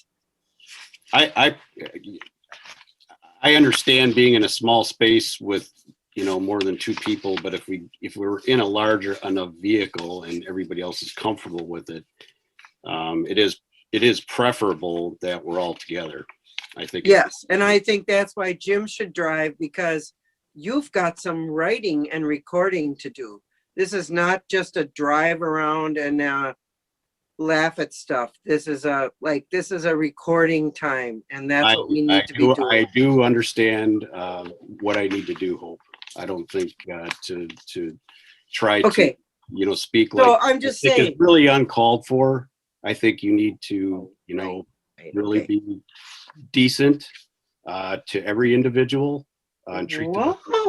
Oh, wow. I'm just saying, I want to be COVID comfortable. I want to share my knowledge, and I want to make a good handoff. Well, then I think because it is the COVID environment, if you're not comfortable riding, you know, riding in the same vehicle, then you probably shouldn't go. Then I think it should just be the 3 of us. All right, that would be just fine. Would it be all right if I attended the meeting before and after? Those, I believe, would be open meetings, so it'd be open to the public. Yep. That would be fine with me. How will we hand off the information? We can meet via the town hall. It's a nice. I will be there in the morning when you decide to go out, and I will share the information that I have, and then we'll go forward from there. Excellent. Okay, the road tour date is set. Do we need a motion, do you Do we think, get for a- that, Jim or Dave? Okay, I'll make a motion that we hold road tour 8 o'clock on Friday morning. Can we get a second? Second.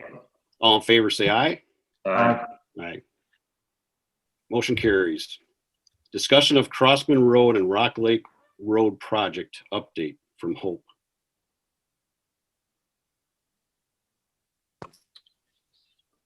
So I've invited Corey Horton, our town's engineer, to attend tonight and to talk a little bit about the plans that we have for Crossman Road and Rock Lake Road.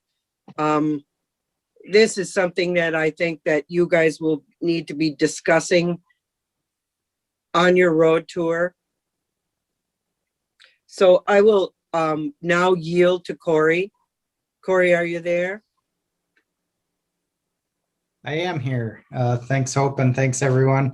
Nice meeting you, Thomas. And I can give you an update, I guess, on the Crossman Road project. As you probably have gotten up to speed on, the town has, as a part of the Daybreak project, received some funding and then also received a grant for the reconstruction of Crossman Road. So we have been working on the design of Crossman Road, and I can update you with that tonight here. Am I able to share my screen? Or Robin, could you let me share my screen? Yep, give me 1 second. Sure.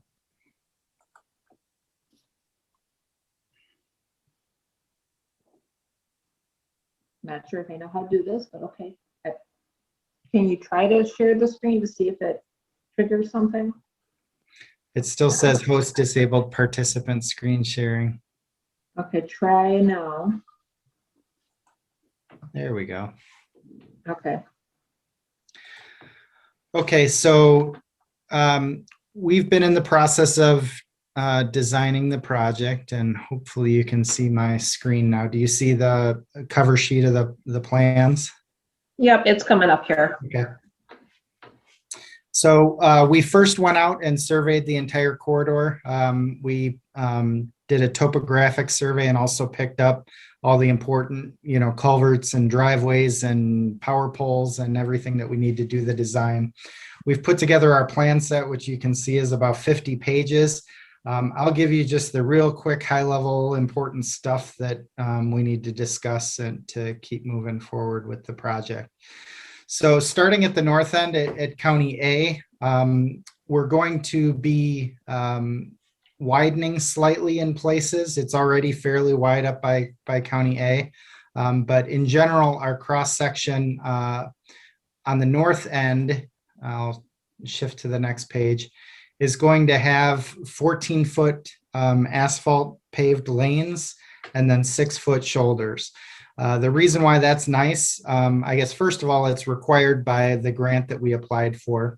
10-foot lanes are kind of what's on the southern end of the project, where that's decent for travel. If you have any trucks or vehicles on the side of the road, it becomes very difficult to safely pass.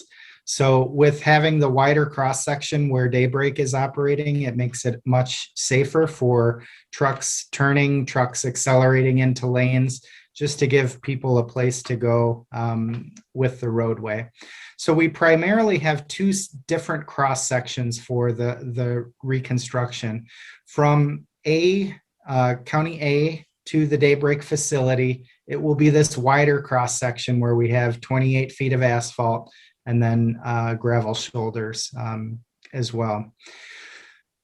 And then further to the south, all the way to Hope Lake Road, we're going to have 10-foot lanes with 2-foot shoulders.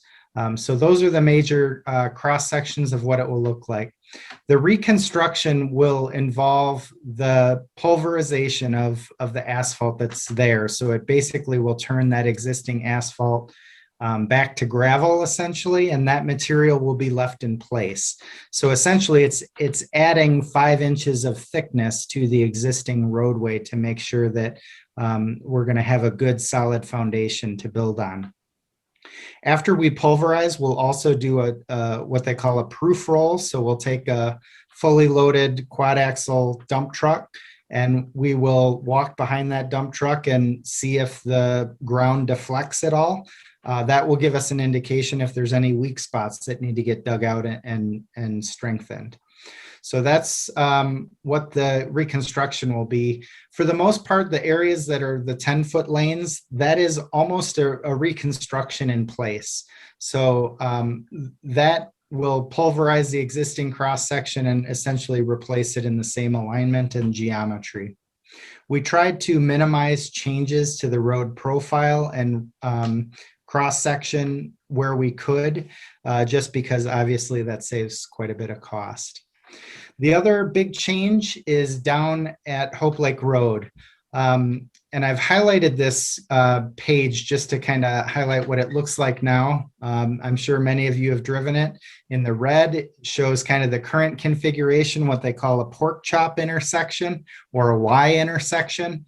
Those are not very safe. They can cause a lot of issues with sight distance. And also just, confusion with drivers. So part of this project was to reconfigure that into a much more conventional T intersection, which is a lot safer. So that's what's shown in the blue here. The configuration of this is extremely similar to the configuration at Hope Lake Road and Bigelow. So if you're familiar with that intersection, that's very similar to what the intersection will end up looking like at Hope Lake and Crossman. As far as the cross sections, we try to have a crowned profile, meaning that the road is high in the center wherever we can, but there are places throughout the project that it's just difficult to do because of the shape of the ground and because of how the drainage works on site. So in general, we mimicked what was there where we had to. If we could add a 2% crown, we did that wherever possible. So a couple other areas to discuss. I'm sure some of you have seen kind of the steep area on the east side of the road down by Hope Lake Road where there's an existing cable guard. I believe that there's been some damage to that. So as a part of the project, we are planning on replacing that cable guard for that steep drop-off area just for safety. Let's see here. Moving down, one area that I really would like to get your feedback on is down by the Daybreak facility. And probably the best place to look at that is on these cross sections here. At the Daybreak facility, near where the conveyor crosses the road, there is a steep drop off of 3-to-1 or steeper slopes, and we're still not able, even with a 3-to-1 slope, tie in the right of way.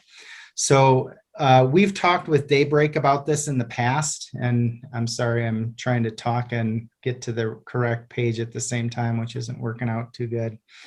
But we've talked with Daybreak in the past, and ideally what we would like to do is to fill in the ditch on the side of the road and put, rather than having culverts coming from Daybreak, they would be connected into an underground storm sewer system. And then we would fill in that steep drop off that's on the east side of the road by the conveyors. So I really would like, I guess, your, if you feel the same way, if you want me to work with Daybreak to do that. And here's kind of that location. You can see here's where the conveyor crosses the road at Station 76 here. And you can see our slopes. These are 3-to-1 side slopes. So that's from a safety perspective, if you're in a vehicle, you don't want to be going off the side of the road with a slope that steep. And even at that, we're not able to keep the grading within the rights of way. So we would need to work with Daybreak, even if we wanted slopes that steep. But ideally, like I said, what I'd like to do is connect these storm sewers directly to the culvert that goes under the road. And then this area can essentially be filled in and we'll have a safer slope off of the side of the road.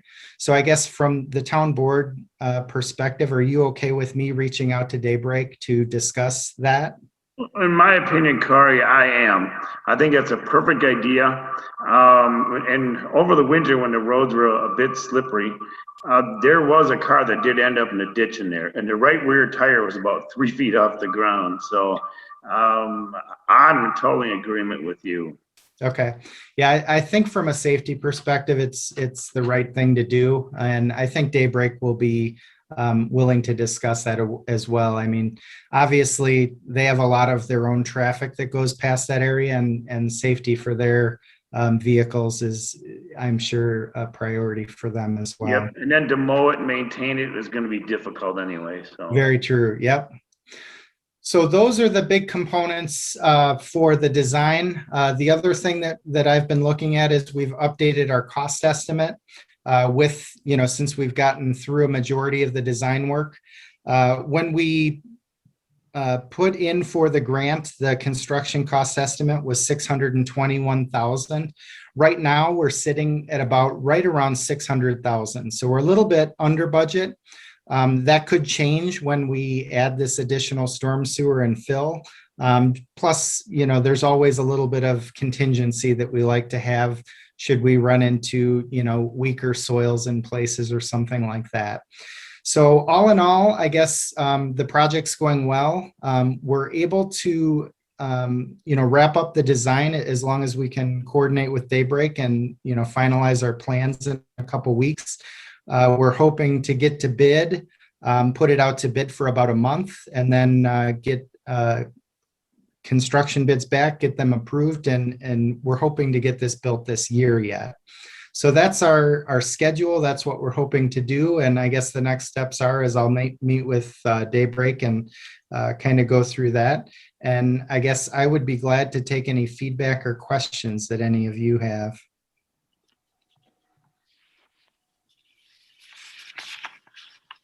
Robin, does Sounds it good to me. Oh, go ahead, Jim. I'm done. Go ahead. You had a question. I just said it sounds good to me. Okay. The schedule. That's all. Robin, is there a copy of all this up at Town Hall? I don't believe we have copies out of this, do we, Corey? I can send you a link to download the plan set. Like I mentioned, it is 51 pages, so the file is pretty large. So I can set up a share file and send that to you, Robin, and then you can distribute Okay. it to the board. Will these, because the paper size is a little limited, I can do a little bit larger sizes. Will this fit on like a legal, or if I need to make hard copies? Yeah, typically we design these so a half size set would be 11 by 17. Okay. I mean, if you have to, you can print them to 8.5 by 11 and they wouldn't be to scale, but that gets pretty tiny to see what's going on the plan sheets. All right, because I know Jim probably prefers copies. So. Well, unfortunately, sometimes it's easier to see, especially when it's on, if you get it on larger paper, it makes it a little bit easier. Digitally, it's a little bit tough sometimes if you got to zoom around. Right. This is Hope chiming in. This project has been online for a long time, and we have this grant to accomplish this. And you guys will be looking at this road on your road tour. What I want to say right now is that it would be really advantageous for us as a board, me, an old timer, and you as the new timers, for us to get together with the county highway superintendent, Brian Udovich, to talk about our grant program and to talk about what the future is of our grant program. Corey, you've been super helpful in getting this going. The next thing that we're going to talk about is also adjacent to this, and that is Rock Lake Road. I don't want to lead this discussion, but I want to say that there are 2 grants that the town of Lake Mills has right now, and a hanging chad from a last grant. We have $5,000 that should be applied to Mud Lake Road. We have this grant for Crossman Road and some reserve money for that. We also have a grant for Rock Lake Road, and we need to discuss how we might go forward with that. Today I had a discussion again with Jeremy Tomish the engineer for the state who is working on the Rock Lake Road and the Newville Road Bridge project.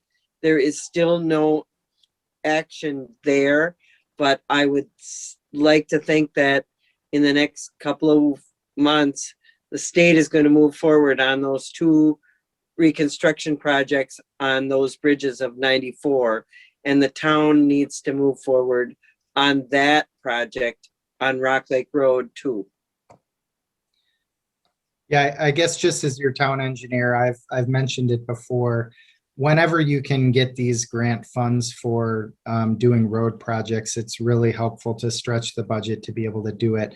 I know Rock Lake Road, the grant was expiring, but I believe that the county and Hope has kind of worked out a way, given the bridge holdup, to be able to extend that permit out, or that grant out. So hopefully they'll allow that grant term to extend, and you'll be able to utilize that grant funding, because that funding doesn't come along very often. And if you turn down grants, it really makes it difficult to get other grants in the future. This is Jim Hines. I thought that the Rock Lake Road project could not be extended as far as the grant, and it had to be completed by June of 2023. Did that change? I believe that's what they said that it was going to be, but I know Hope was talking to the county, because that project can't really be completed until the bridge is completed. So essentially that's been on hold because of the bridge, which is out of your control. And I think she was trying to get flexibility to extend that grant because of that. Hope. And Jim, let me explain that to you. When we entered into this grant, it was because of the fact that both the Newville Bridge and the Rock Lake Bridge would be reconstructed. And one of the major road problems that we have in the town is beneath both of those bridges, as you well know. And so if we could partner and work with the state as they reconstruct the bridge, close both of those accesses and preclude those farmers from either side of I-94, it was prudent for us to work forward with the state to decide how we were going to do that. And they kept postponing, and I kept writing, and now we have this grant hanging, and we also have a motion on the floor from a past annual meeting that we would work with SEH, which is an engineering firm out of La Crosse, who actually was working with the state on this project to push this forward. And I thought that SEH had a great deal of information that was already available as far as the engineering goes, to be able to pull off that engineering on Rock Lake Road and Newville Road. When you go on your road tour, you will see that underneath the Rock Lake Bridge, there is a very unusual 2x4, I mean, I don't even think it's 2x4s, wood construction underneath that bridge.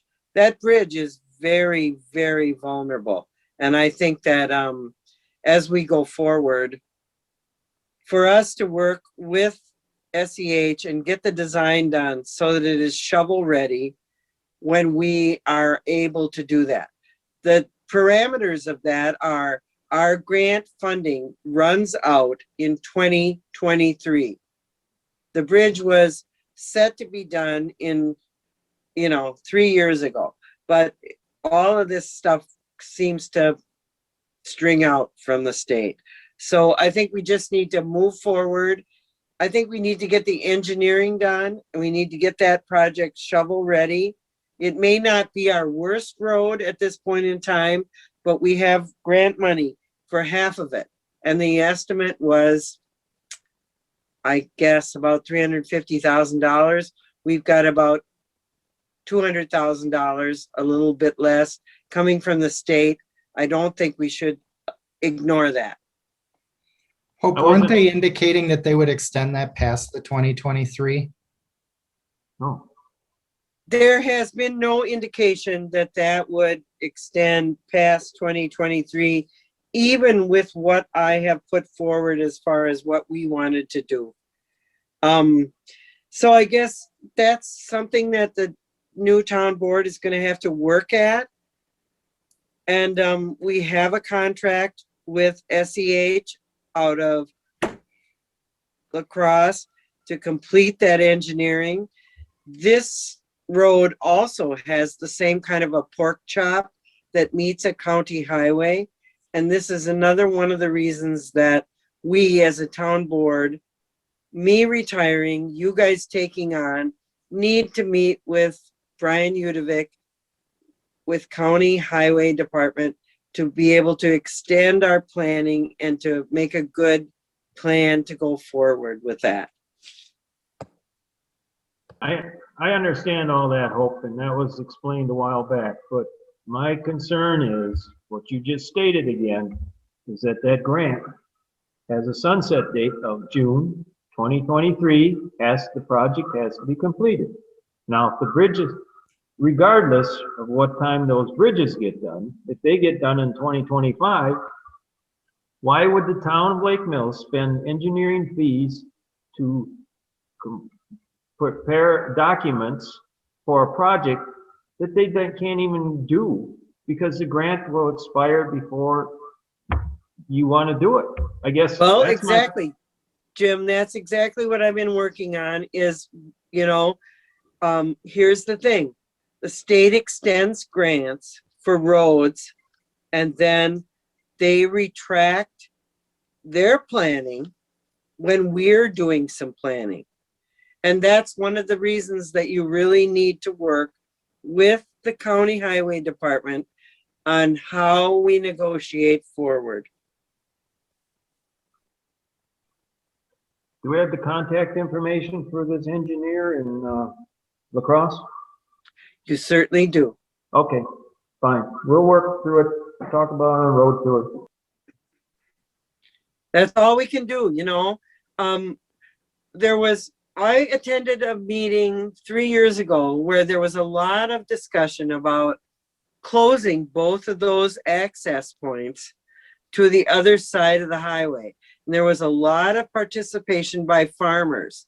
So it's not just us that want to get that road repaired. It really affects a lot of people. And when that bridge construction comes down, there's going to be a lot of controversy. And, we left Newville Road at the access point that the state has control over. We still have a small section of Newville Road that needs to be redone. We also need to correct that pork chop on Rock Lake Road as it meets County Highway B. And there's a lot of support from that from the county. As we go forward, that grant, I tried to get the town of Waterloo to go on board with us and improve Rock Lake Road all the way to their intersection with 89.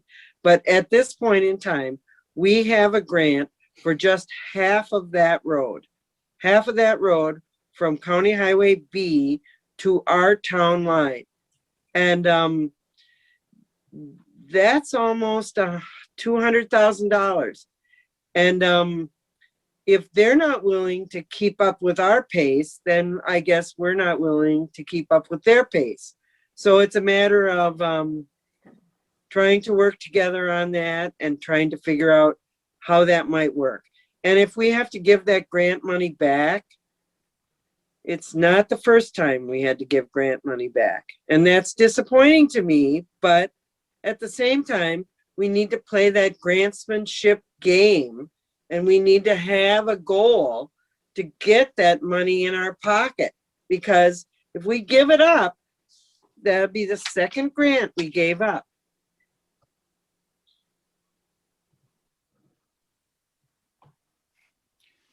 Understood. Corey, was there anything else that you had to add this evening? No, I guess just let me know, if you need any assistance with roads or, with contacting, working with the county and state. I certainly can help you do that. Like Hope mentioned, a lot of times if you can just talk with the state and the county and get on the same page with what their project timing is, sometimes they will push these deadlines for you, especially like, if they know that the state road is going to happen, they'll give you a little bit more time to do it, because I'm sure they want to see the road happen too. So just communicate with them, and I think it will benefit the town. Absolutely. Thank you. Sure. I look forward to meeting you in person. Yeah, it will be nice.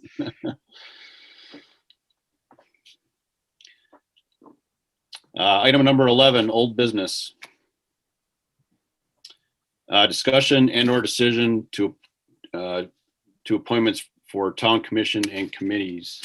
I'd like to just say a few things before we commence into this discussion. I'd like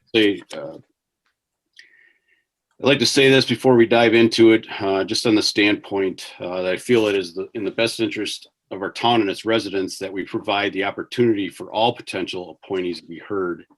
To my immediate knowledge, there is no appointee selection process in place. So it's important that the board has the opportunity to view candidate information as well as ask a few questions of the prospects. With this said, our board should carefully consider each candidate with limited information at hand in order to arrive at a decision to keep our committees functioning where need to be. Therefore, it is my recommendation to the board members that if a committee does not have new prospect interest, then we consider reappointing past members based on previous experience and history of activity.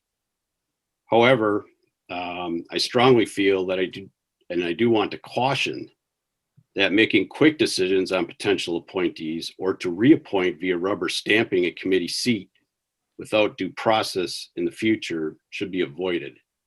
It is my advice that the town of Lake Mills work in the coming year to establish a process that engages its residents to participate, allows for complete transparency, and ultimately affords all of us the necessary time frame that will lead to the most qualified candidates that serve on a committee that will benefit our community.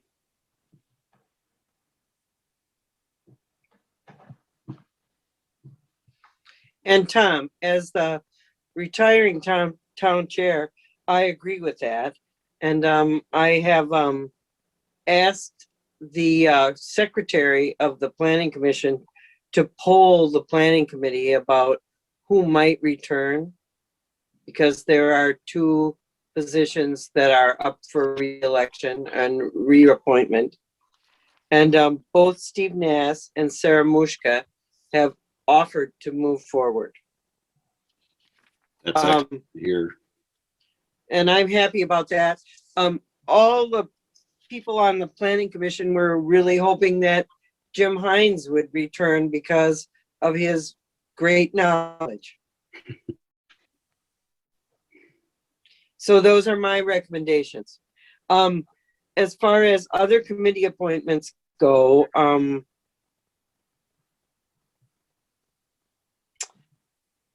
the Joint Rock Lake Committee has 2 appointments that are open, and I have talked with 2 people who are interested in that. It is apparent to me tonight that Wendy Davies is interested in that committee, and also Susan Trier has given some interest in that appointment on the Joint Rock Lake Committee. Stan Smaneski is going to return, and the other members are appointed through the city or still have concerns. So they're going to be returning. You guys will need to appoint this as you go forward, and that's basically your job. And I do want to confirm that we did receive Wes's indication he does not intend on returning, which I think we all assume, just we did get it in writing. And a note on that fact, all these people have worked so hard for so many years. I commend them.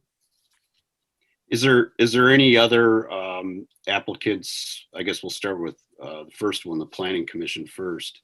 Was there any other applicants other than the two that have fortunately decided to return? Tom, I think that what we did was we asked the people who were serving on the committee if they were willing to return. But certainly we have not reached out into the community to ask for any others. I was asking or posing the question if we had received anything. You know, so if anyone wants to come forward and volunteer to serve on any of these committees, it's kind of up to them to do that. No, I understand. I'm just asking because I haven't received everything. I just wanted to make sure that we haven't received any other applicants in to afford them the opportunity to and before you make these decisions, you can certainly ask through our website to ask people to apply and to show their interest, because that's critical to public involvement. In regards to the Plan Commission, other than Steve and Sarah from contacting me, I have not received any other interested parties for those positions, if that helps. Okay, so the only two we know about is Steve Nass and Sarah. Correct. Excellent. That's what I wanted to know. And then retiring from the Joint Rock Lake Committee, of course, is Wes Dawson. He's served us very well. There are several people who have offered interest in that. Susan Trier and Wendy Davies, and you will need to make those appointments, Tom, and you will need to talk to those people. It was, it's a board decision, I believe, to make those movements. But you will need to reach out to them and ask them to serve and to feel out how you feel about this. No, we did receive interest and cover letters via applications from the two candidates. We heard from one of them tonight during public comment. That was Wendy Davies. Unbeknownst to me. We did not hear from Susan Trier. Unbeknownst to me. So. Tom, I'm here, Susan Trier. I know I sent in the note that Robin had requested as far as showing interest in the position. I didn't necessarily know if in public comments that was the appropriate place to make that mention, but I will make that mention now. You're more than welcome to.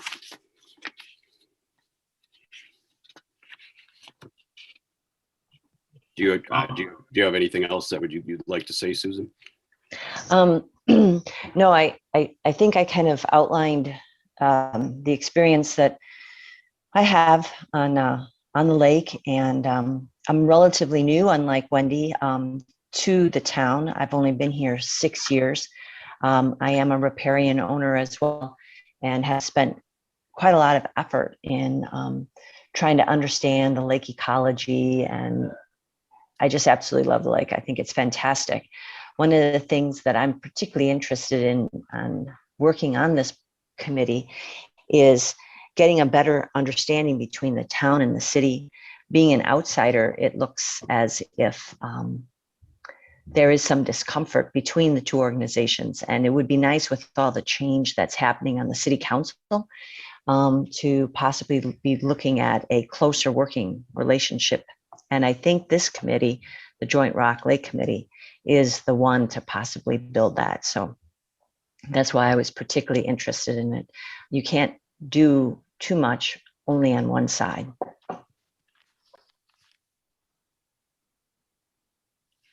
Excellent, thank you.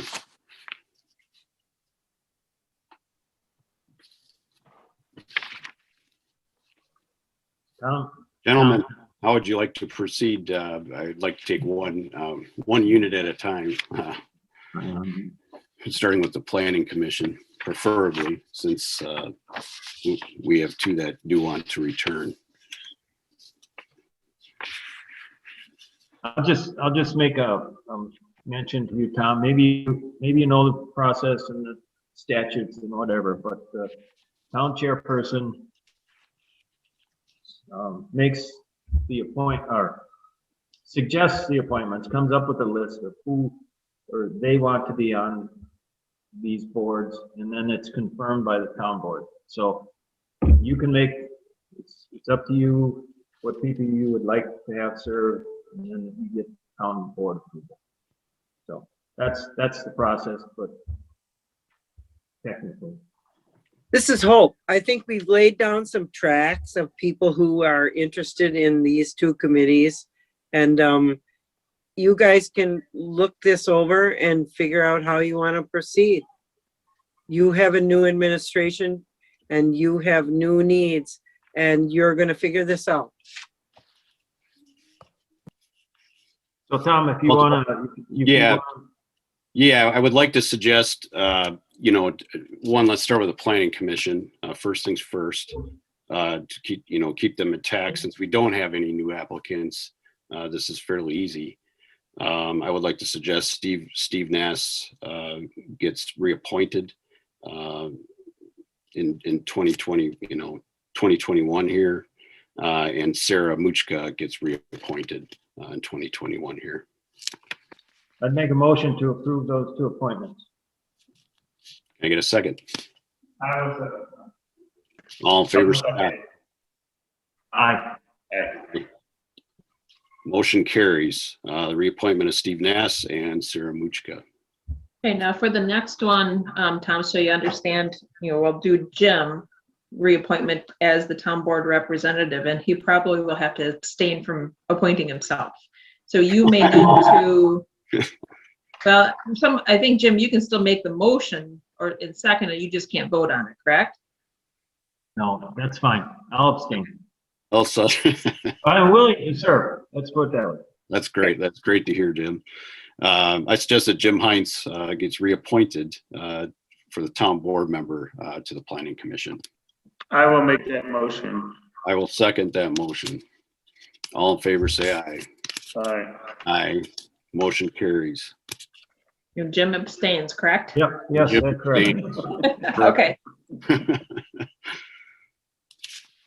Now, the Joint Rock Lake Committee. I'm a little bit torn on this one because we have two new applicants, and we have, I believe, one gentleman that has decided to return. I have not had the chance to speak with the gentleman that wants to return, but I would defer to the board for discussion because I don't have a lot of background on the existing member other than I know he's been there for some time. Stan has been a real asset to the Rock Lake Joint Rock Lake Committee, and he's been on it for I don't know, 30 years, 20 years, whatever. So I would recommend that he's continue, but that's your choice, Tom. We could table it, and then you could call him and talk to him and do it next month. I do trust your experience, Jim, and expertise on the matter since you've been on the board for some time.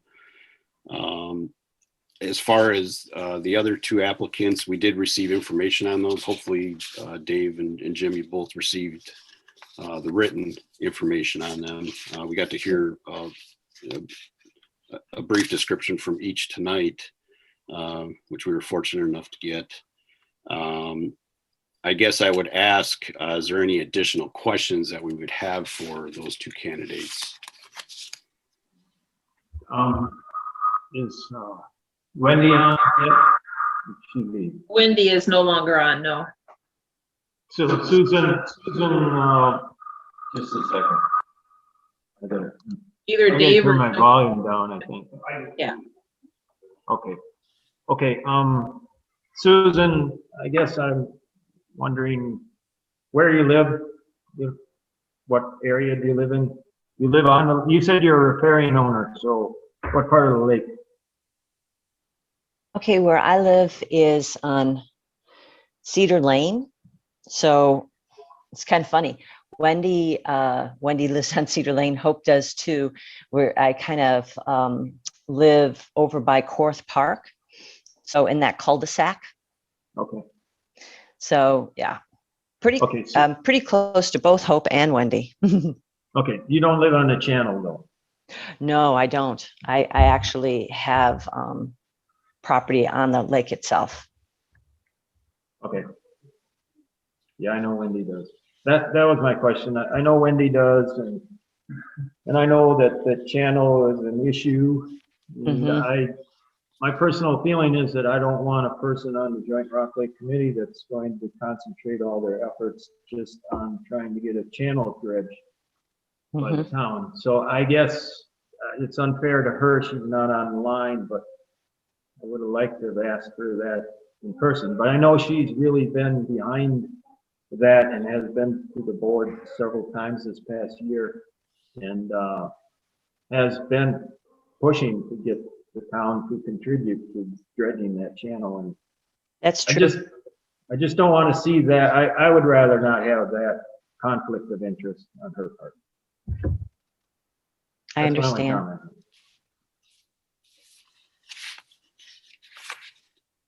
Susan, you also serve on, or you're a board member on RLIA, is that correct?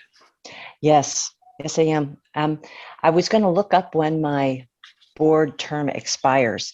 I don't know. Wendy's also a member of the. Yes, Wendy's a member, and Stan is also on the board of the Rock Lake Improvement Association. He handles the website.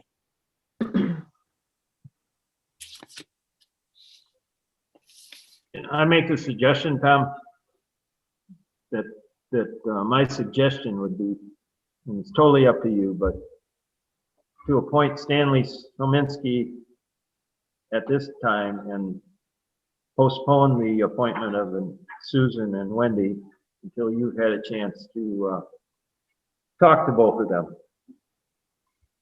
I think that's an excellent idea, Jim. I'm a little bit torn there. I think there's potentially conflict of interest by both parties. So I think some of that needs to be clarified, and whether or not in certain situations, obviously any committee member can recuse themselves of from an issue.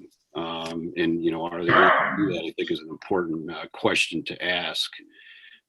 When we're considering that, because we really need to look at qualified skill sets too, and I think that's a really important attribute to have on any board or committee.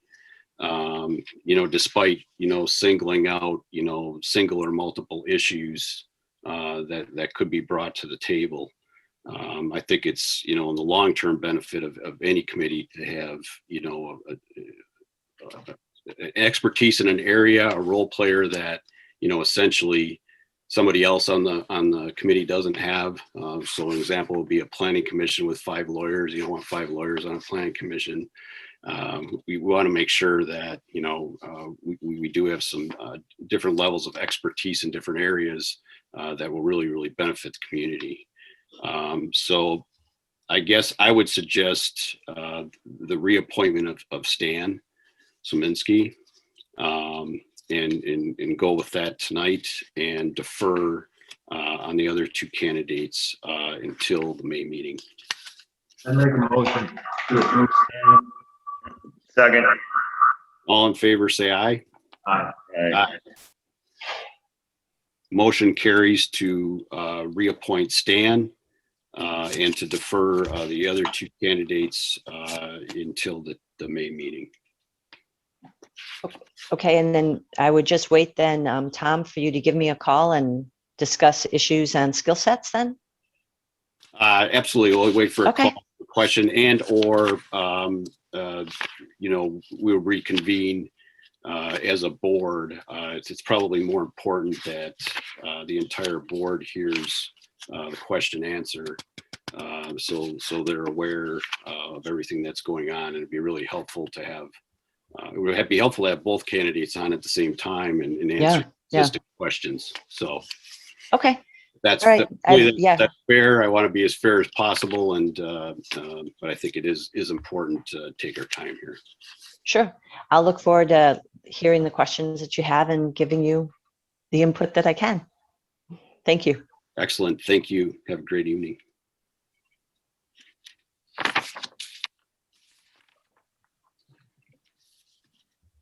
Okay, where are we here?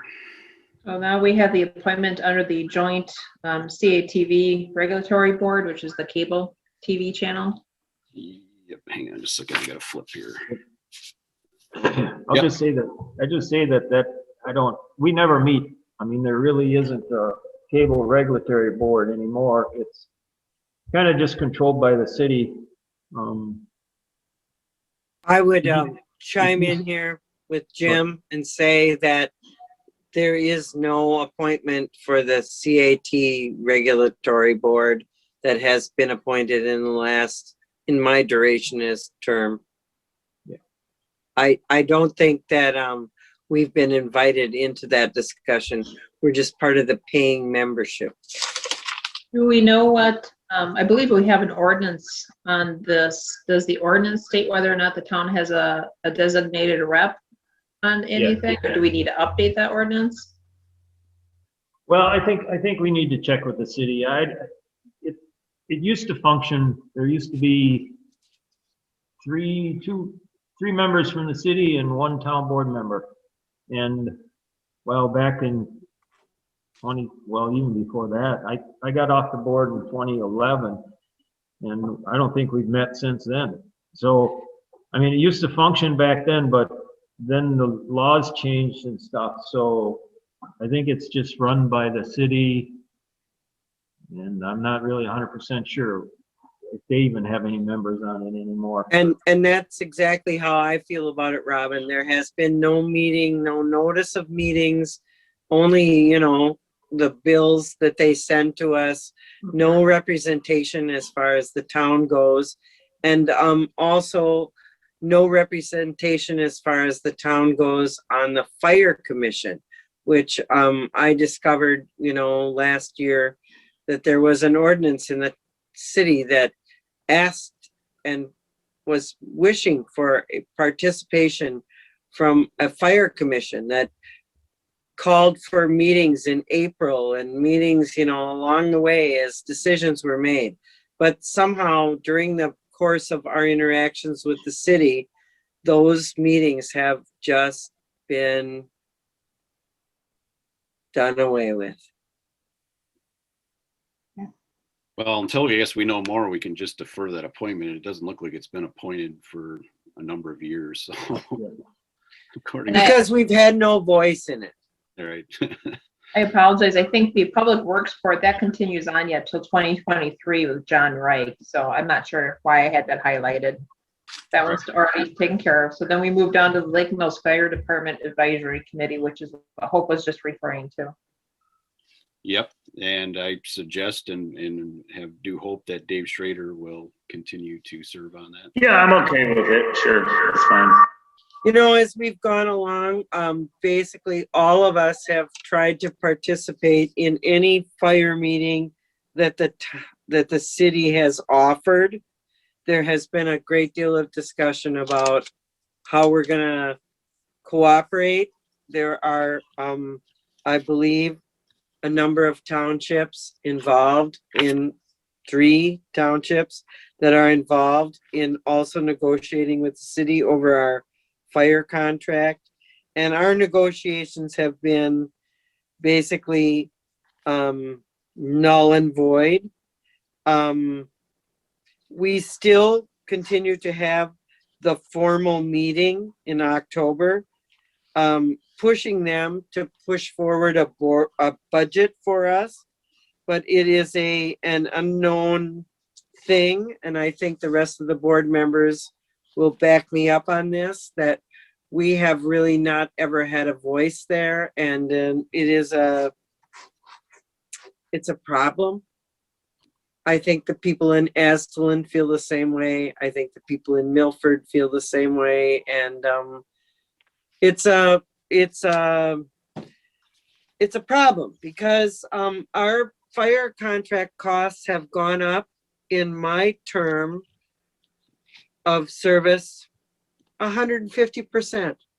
And we're bearing the cost of the entire town on top of all the debt that the city has.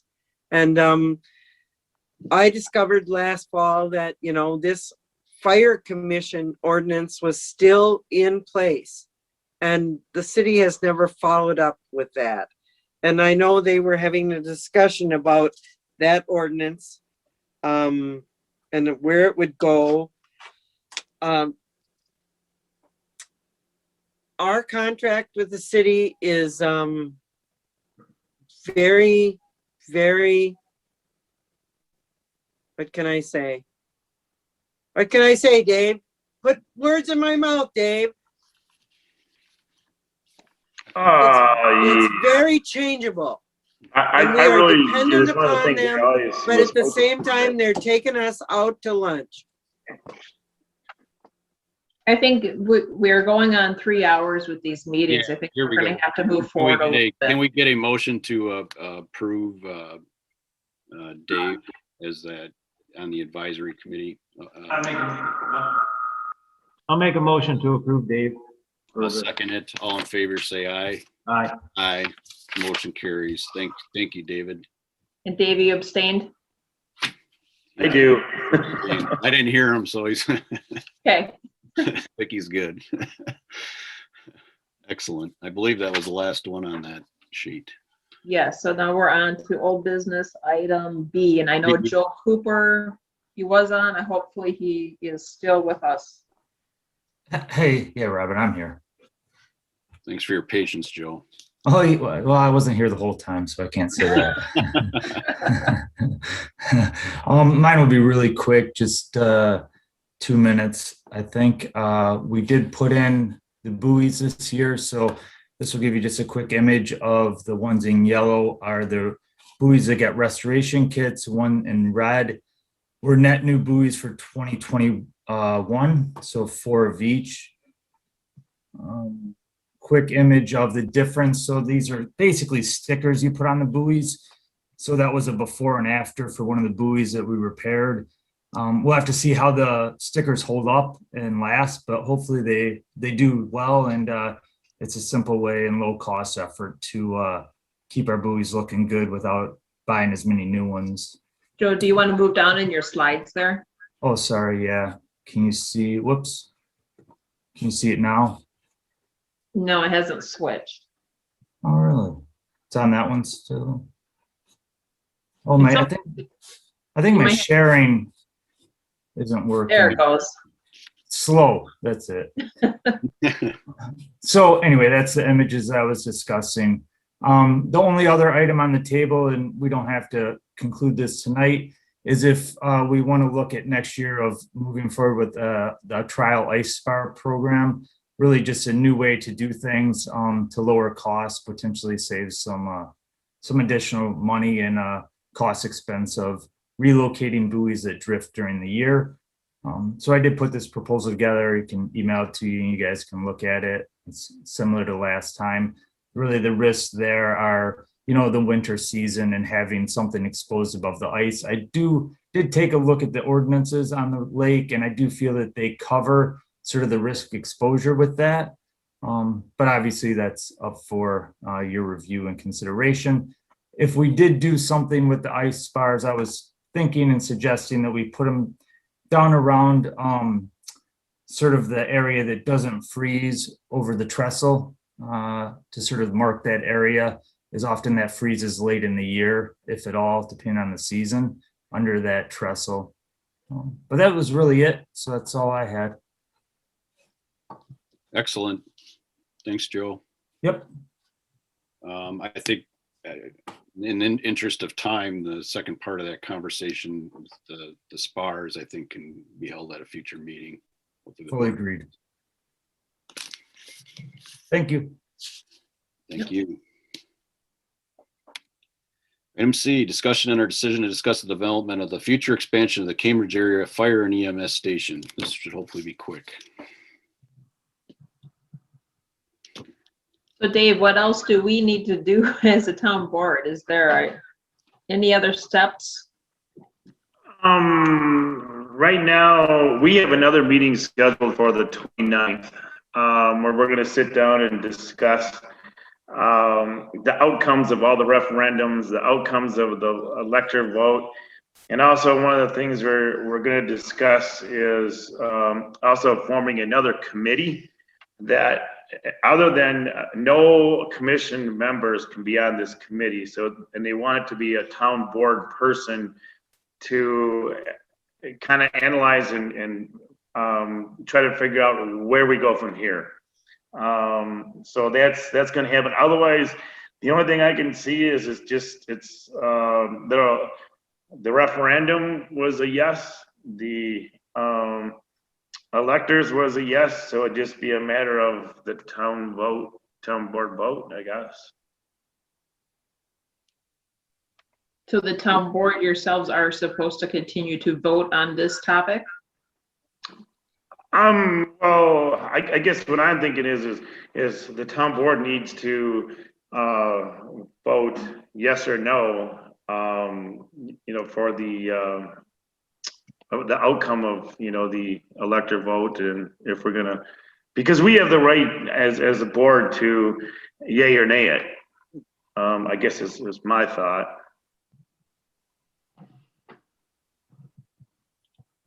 Did you want to take care of that tonight, Jim or Dave, or do you want to defer and wait till after that next? Yeah, meeting? I think we've heard from the poll of the public and our electors. So I guess I would like to make a motion that we continue on with the electors and also the referendum's wish as to continue on with the not to exceed $317,000 and some change. I don't remember the exact number for the land purchase and the building and the remodel of the existing facility. Which is a 6.5 million price tag on right. Yeah, total. Excellent. Second the motion. Can we get a second? Excellent. All in favor, say aye. Aye. Aye. Motion carries. Okay. Thanks, Dave. Yep. D, discussion and our decision of forming a committee with appointments to serve on the Town Hall Facilities Committee. I guess my recommendation here would be to defer this. I believe this is probably going to be a longer range project, and in the interest of time tonight, and going through a correct appointee process to try to get involvement in something as important as a town hall. I feel we should wait this one out just a little bit here. Okay, I move to table this discussion for a later date. Second. All in favor, say aye. Aye. Aye. Motion carries. Now, should I add anything to the website that we're seeking people for this, that they should send in some sort of resume, application information to me as the clerk to distribute to you guys for the next meeting? Sounds fair enough. Okay. I would suggest it just on the facet that trying to get, anything with, major expenses approved has to have a lot of town activity or energy behind it. So going through that is a wise decision. Try to garner interest. Okay. Can I say a few things? Well, you're going to allow me to, so you just have to put up with me. We've been, confronted with this town hall issue for, since 1983. We went back through some information, and we've been dealing with since forever. And also, I remember in my town work, there was a time when we decided that we would seek a local location, more centrally located in the town, to serve all of town residents. And we looked at the fact at an annual meeting that we were seeking 10 acres. You'll recall this, Jim. I have worked a little bit about this, and I have a list of people who are interested in serving. I am not going to come forward tonight and say that I have designed this committee, but I do think this committee should be of an odd number, perhaps 7 people. And I am also suggesting that there are 2 members of our town board who are going to be integrally invested in this, as they have been, and they are Robin and Jim Hines. I have spoken with Jim Schmeiser. I have spoken with Tony Beard. I have spoken with Harold Van Omeren. I have spoken with Peggy Glassford. I have not offered them any appointments, but I have put forward their names as people who might be interested in serving on a future town hall committee. And I'm just going to put those names forward tonight and ask you guys to go forward from there.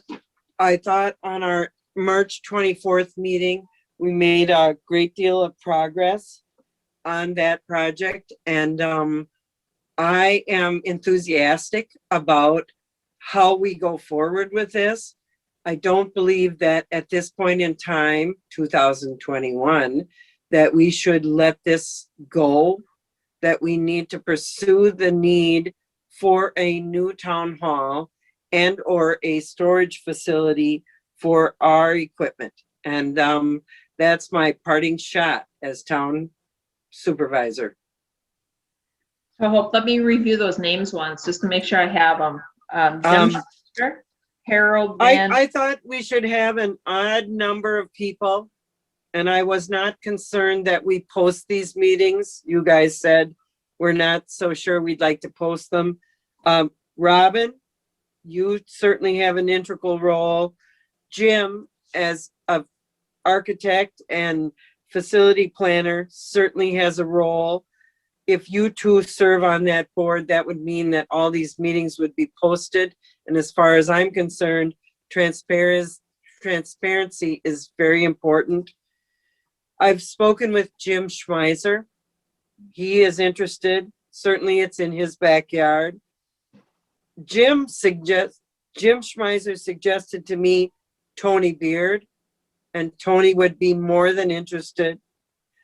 I invited at our last meeting Harold Van Omeren, who is a Shorewood Hills resident, who has a great deal of information to bring to us as far as retail involvement, real estate.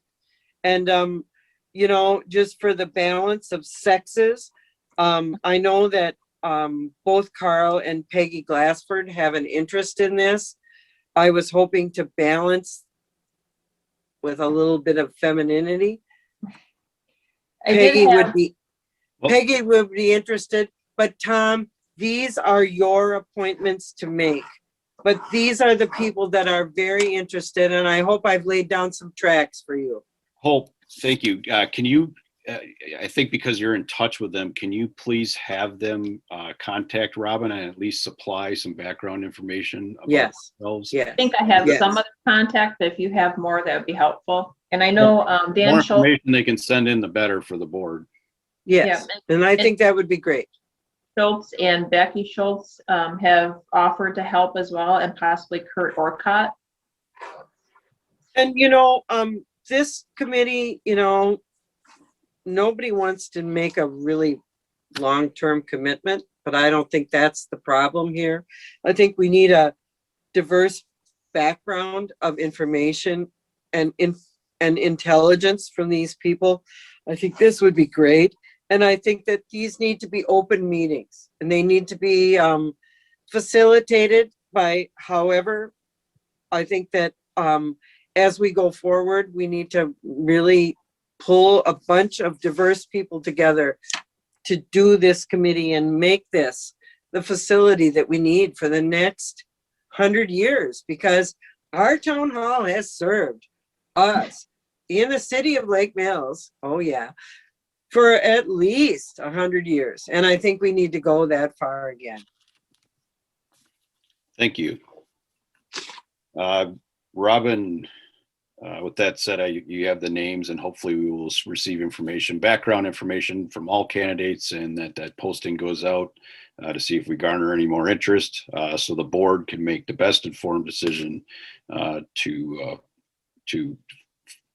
formulate this intensive and energetic committee it's going to take to move something like this across the finish line. Great. Okay. Tom, thank you for your attention to this. I think it's really important that we move forward on this. Item number 12, correspondence. Anything that I have for correspondence, you pretty much had in your packets, so. Thank you.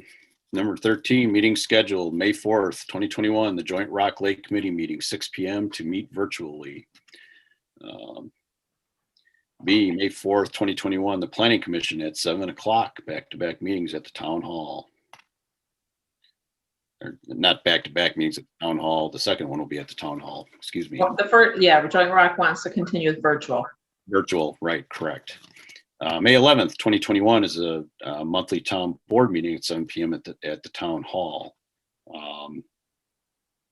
And then border review date we set for May 25th, and I believe the hours were 4 to 6. 4 to 6, correct.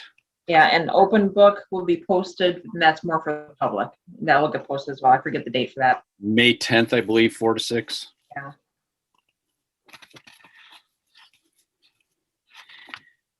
And then, of course, Friday's meeting at 8 a.m. at the Town Hall. 8 a.m. at Town Hall, correct. Coming around the corner quick. Like it. All right, may I get a motion to adjourn? Motion to adjourn. Second. All in favor, say aye. Aye. Aye. Good night. Good night, All right. everybody. Thank Meeting you. concluded. Thank you.